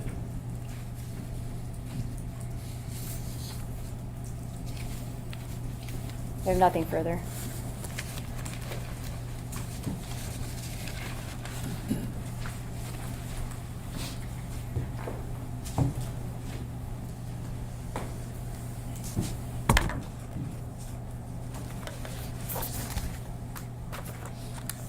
Good afternoon, Detective Greca. Hello.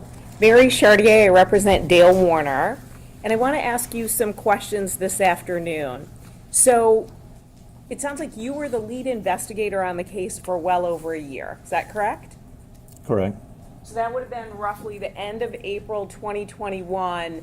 The task force was formed in roughly March of 2022. Does that sound right?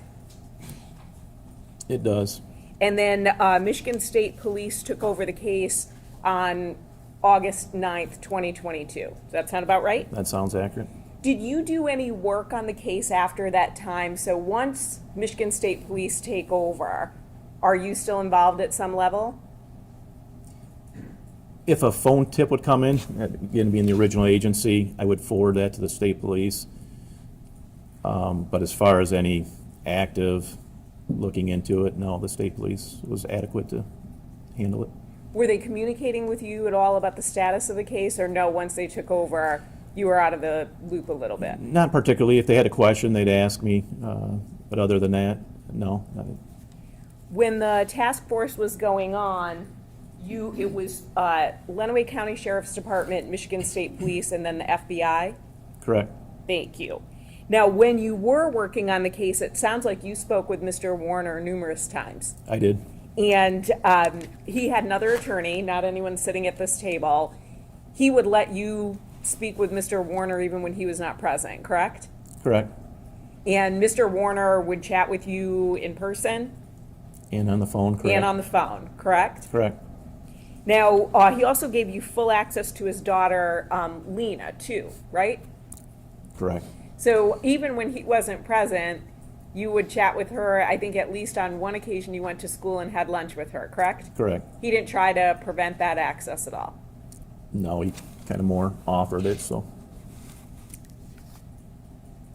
Now, we saw the video, and if you need to see it again, that's your body camera video where there's a tank on the property on April 27th, 2021, and you walked by it, correct? Correct. Was there anything about that tank that stood out to you when you walked by it? I didn't even recall seeing the tank. I recall seeing other tanks, but they were like fuel. I think one regular gas, one road diesel, and then one off-road diesel. But as far as those tanks there, I didn't even recall seeing those. Did you watch, so while you were investigating the case, did you go back and watch your body camera footage at all, or do you know if anyone else did? It was trying to think if the video was sent to the FBI as well. I believe they would have received it as well.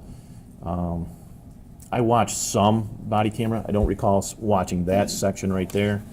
And then I had watched some drone video, but then again, it was delegated to Kimberly Bruckner Straub. When you were working on the case, did anyone comment on that tank in the video and say something looks unusual about it? They, Objection, hearsay, he has no recollection of the tank either.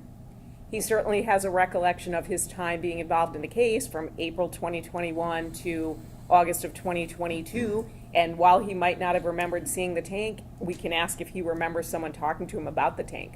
If he doesn't remember, he can say that.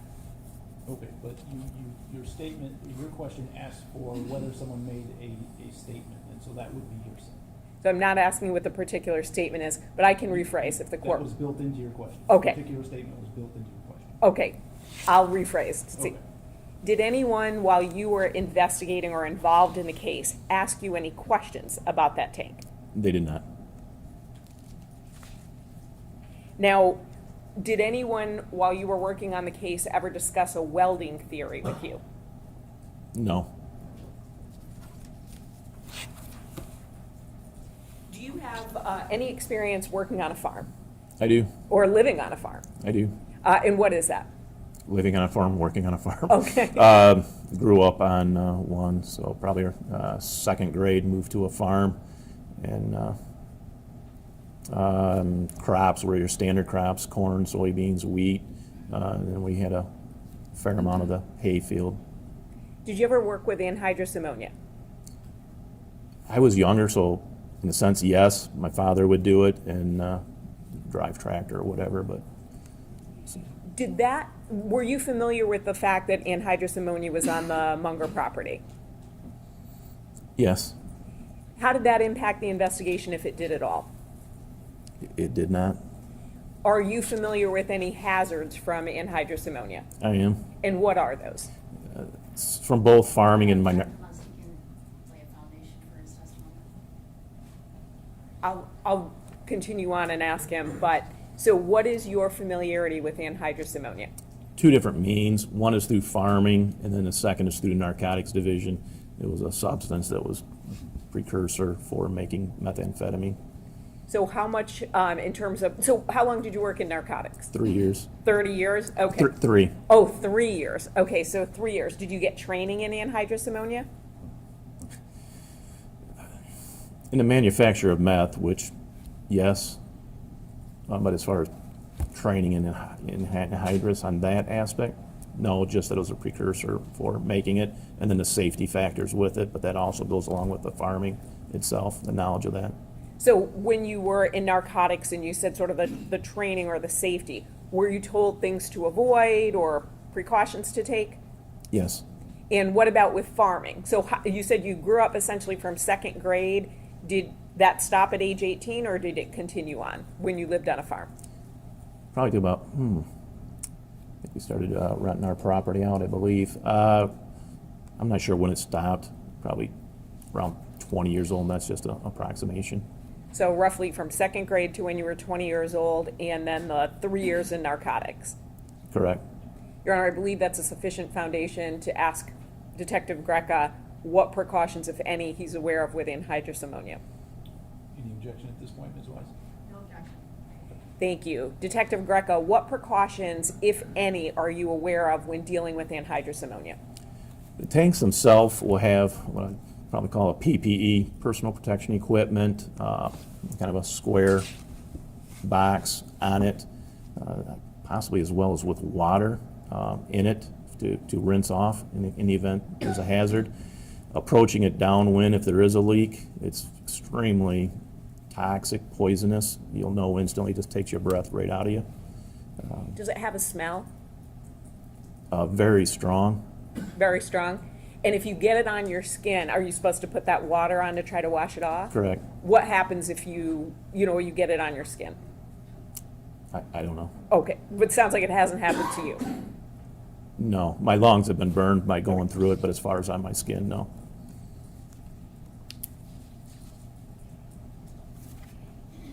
Now, moving on to other work that you did when you were investigating the case, do you recall a family meeting with members of Ms. Warner's family, Mr. Warner's family, and some of his, and Mr. Warner himself on roughly March 9th, 2022? I do. And during that meeting, do you remember what law enforcement officers were present? It would have been myself, Detective Dreyer, I believe Detective Singleton, and then FBI Pat Guillahan. Sheriff was present for the beginning of the meeting. In the meeting, was it at least in part to brief people about the status of the investigation? It was. And then at that meeting, were you also asking people if they would volunteer their phones? I did. And was that, for example, a consent download? It was. Had Mr. Warner prior to that given access to his electronic devices? He did. And so he'd given access to phones, iPads, things like that, correct? Correct. Now, at that meeting, did anything unusual happen? Yes. What was that?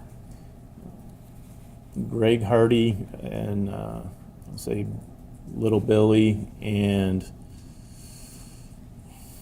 his podcast individual, another partner of his, I believe, I don't recall his name offhand, but called us out in the hallway. Myself. Object based on the hearsay. At this point, I'm not asking for what anyone said, I'm just asking what happened. But if I may, so I am going to get in what was the content of the conversation, because I'm not offering it for the truth of the matter asserted. I am offering it for, one, a plan that Mr. Hardy and Mr. Little had, but also it goes to what happens next with the investigation. It is 100% hearsay, and I don't think it establishes anything that Detective Greca does next during the course of his investigation. I do not know what the statement is, so I have no way of analyzing it right now. I'm gonna have to ask the jury to step outside to the jury room so we can have some additional discussion outside the room.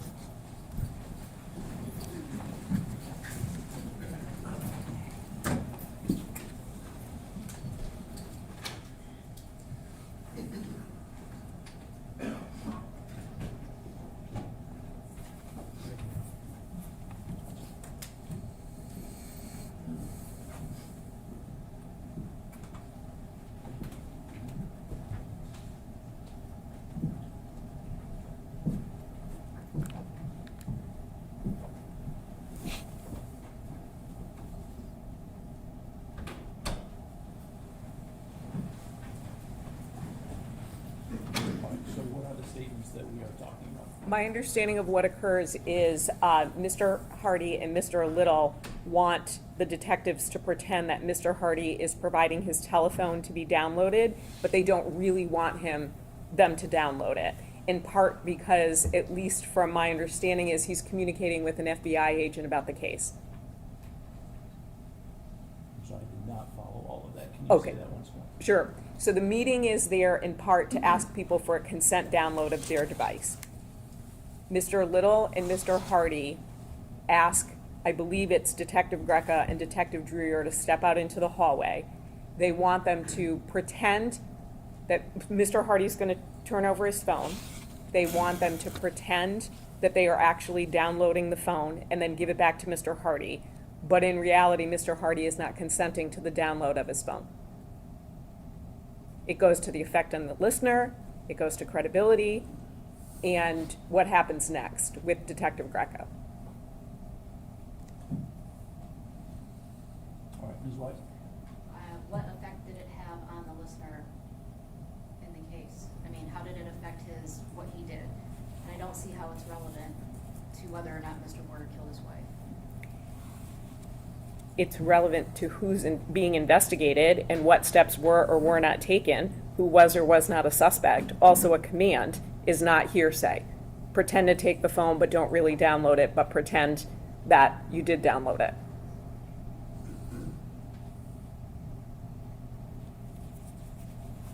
All right, so to the extent that there were commands or requests for Detective Greca to do something, I agree those would not be statements that contain assertions, so they would not constitute hearsay. I also agree that they can be used, if they do contain assertions, that they can be used to show the effect on the listener, if any. And so I would overrule the hearsay objection. Thank you. You can bring it yourself.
Thank you. So Detective Greca, going back to that meeting, it sounds like you, Detective, now Lieutenant Drewer, Billy Little, who you called Little Billy, Chris McDonough, who is his podcast partner, and then Greg Hardy, the five of you stepped out of the main meeting into maybe a hallway and had a conversation. Is that correct? That's correct. And will you tell us what you were asked to do? Greg Hardy wanted to present it as if he was consenting to his cell phone to be searched, which is what we were doing with all the family members of both sides. We had approximately 5 Michigan State Police phone analysis individuals in another room. We were going to brief the family, answer questions after we briefed them on what was going on, and have the phones being downloaded at the same time just out of efficiency. So at the end of the meeting, we'd be able to return their phones back to them. So, just so I understand, so Mr. Hardy wanted to pretend to give you and the other law enforcement officers his phone for a download, and so pretend he was consenting to the download, but not really have the download occur. That's correct. Is that something that you agreed to? I did not. Why not? When dealing with an individual, such as this case, Mr. Warner, if they catch you in a lie, it can hurt you later on down the investigation. We can lie as law enforcement to individuals when we're talking to them. However, you lose face and it could harm his cooperation in the future. So you indicated that that did not occur. You were not going to participate in that ruse. That is correct. Did you, or did you ultimately get to do the consent download of the phone that day? Of Greg Hardy's? Yes. No, we did not. Thank you. Now, when you were speaking with Ms. Wise about the searches that were conducted on the Munger Road property, you indicated that essentially it's standard to try to make contact with the homeowner unless it's some kind of unusual situation. Is that accurate? Correct.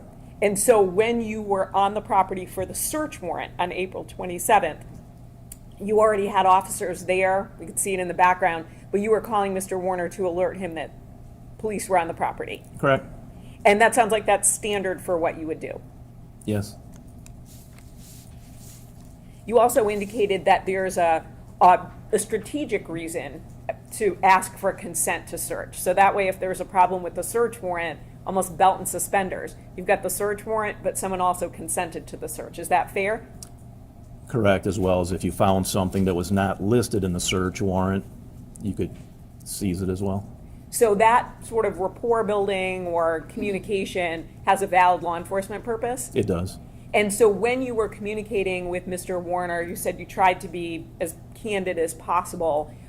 Do you think that benefited you in terms of him continuing to speak to you? I believe so.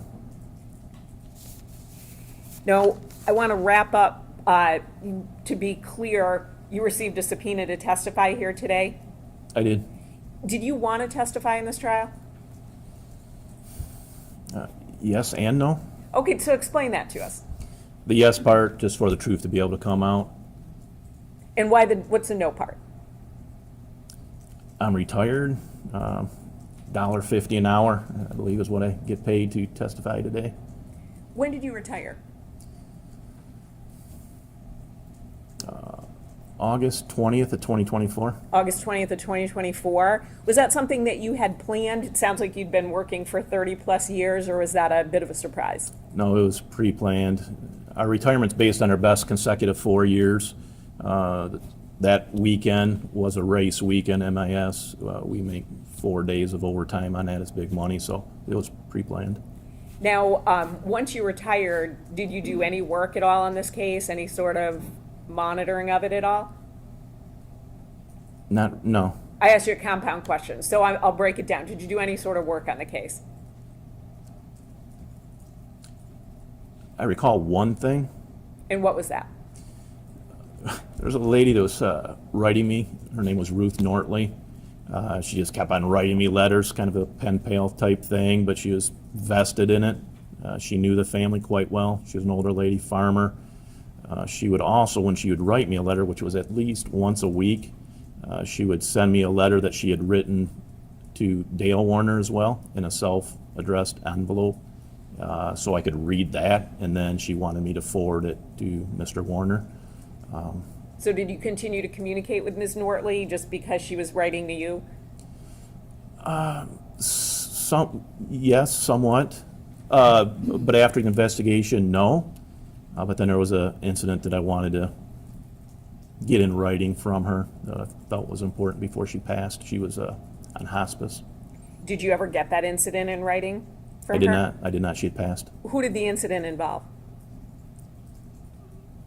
If you remember. Greg Hardy. Object to hearsay. He's getting this information from Ruth Nortley or some Nortley who's writing him letters. I didn't ask what the statement involved. I just wanted to know. He said he wanted to get a statement in writing. You asked him who it involved. Sure. And I don't think we have a foundation for his knowledge of that yet. I suspect we know, and there may be an issue with it, but you can inquire about the foundational issue if you want, and then we can address whether or not it's yours. Thank you. So did you interview Ms. Nortley?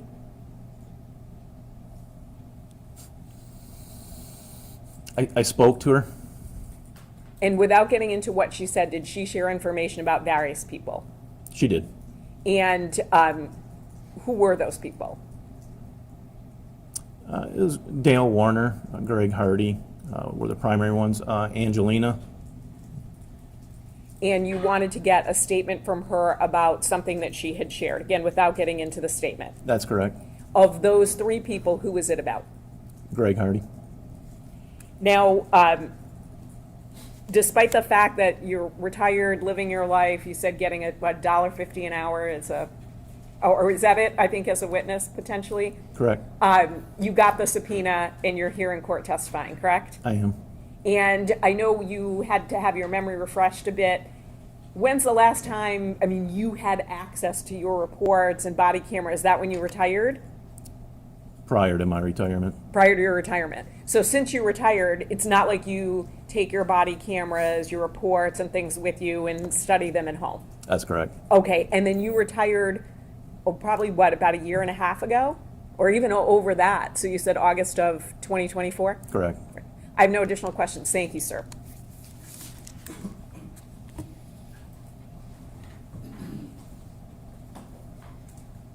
I believe you indicated that the defendant gave you full access to the minor child, Lena? Yes. Okay, and was it your understanding, based on the defendant's multiple statements, that she wasn't even home the last night that her mom was seen?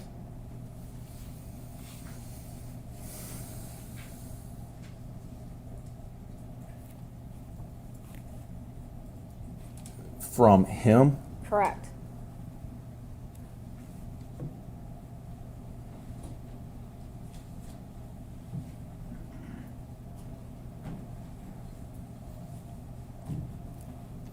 The specific aspect of that, I'm going to say I don't recall. Do you recall if Dale Warner told you if Angelina spent the night anywhere that night? From him, I don't recall. I know the answer to that, but not from him.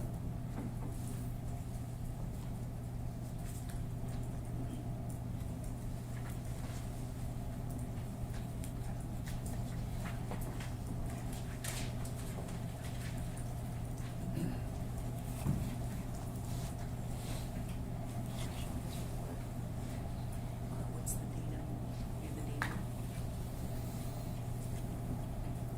Page 14 of 54. I'm sorry, beg your pardon? Page 14 of 54. Okay.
You want me to read? Is there going to be additional questions, or is just what you asked? Just what I- Okay, yep.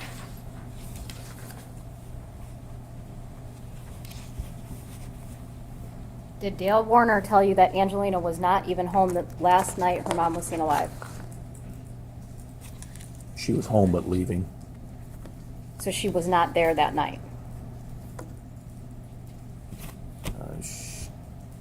She was there but left. On the night of the 24th?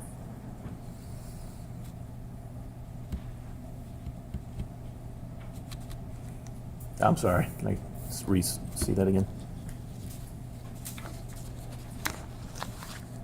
Was it your understanding that Angelina was present in the home on the night of April 24th, 2021?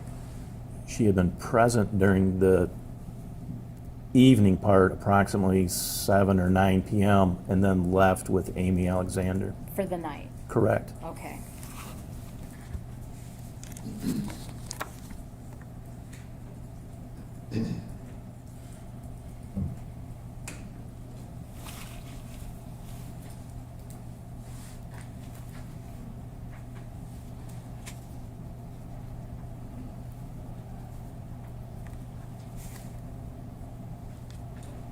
As far as Greg Hardy not wanting you to look at his phone, did you know the reason why? I did. Okay, and why was that? He stated that a federal law enforcement officer was providing him information that he would get in trouble for providing. And was this information about his sister?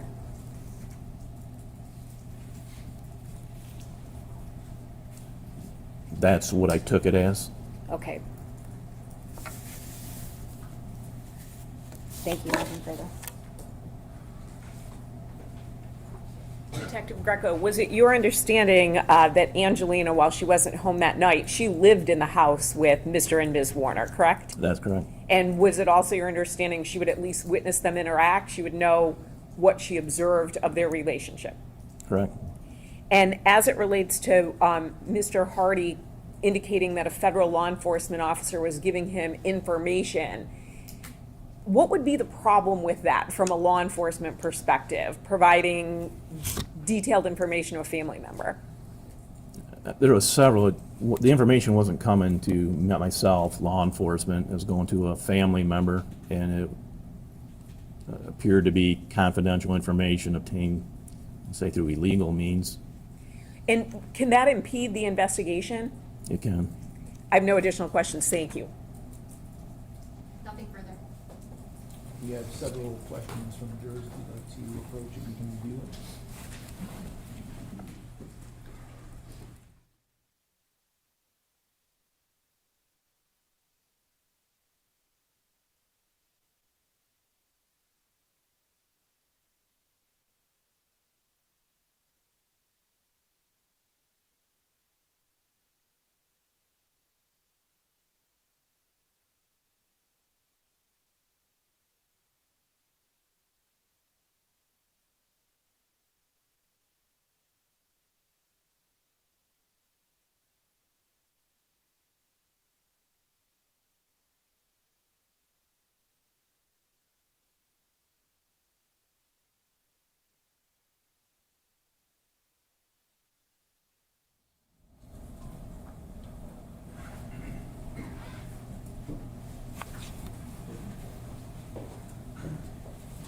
Okay, it's my understanding that the parties agree that all but one question may be asked. That's correct, Your Honor. That's correct. Okay. Did Dale ever restrict you from going to certain areas during the consent searches?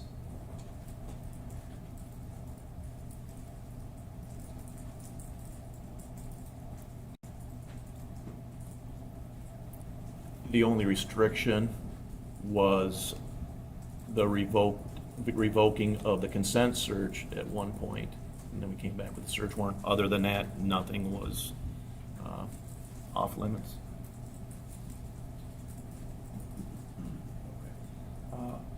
What did your first conversation with Zach consist of? Confirming that he was on the bank account, making it legal for us to access the bank account from Zach on his mother's to see if she was using a credit card, getting gas or anything else. That was the first contact with Zach Bach. When you put your body cam in the police car, was it because you wanted to talk to Jaron Warner off the record? It was not. In your interviews with Dale, did you ever notice any tears or emotion about his missing wife?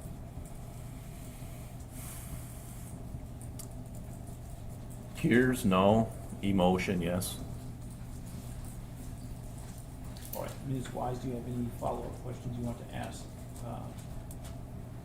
on those issues?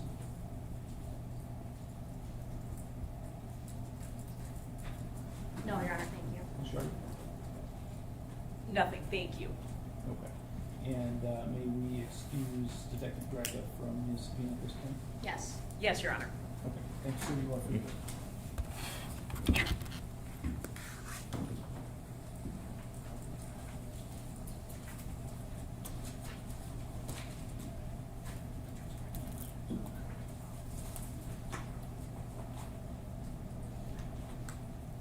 All right, ladies and gentlemen, it is 4:30 at this point, so we're going to break for today. We will be back Monday morning. We'll start at 9 a.m., so let's be here shortly before then.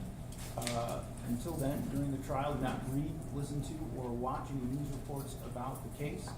Under the law, the evidence you consider to decide the case must meet certain standards. For example, witnesses must swear to tell the truth, and lawyers must be able to cross-examine them.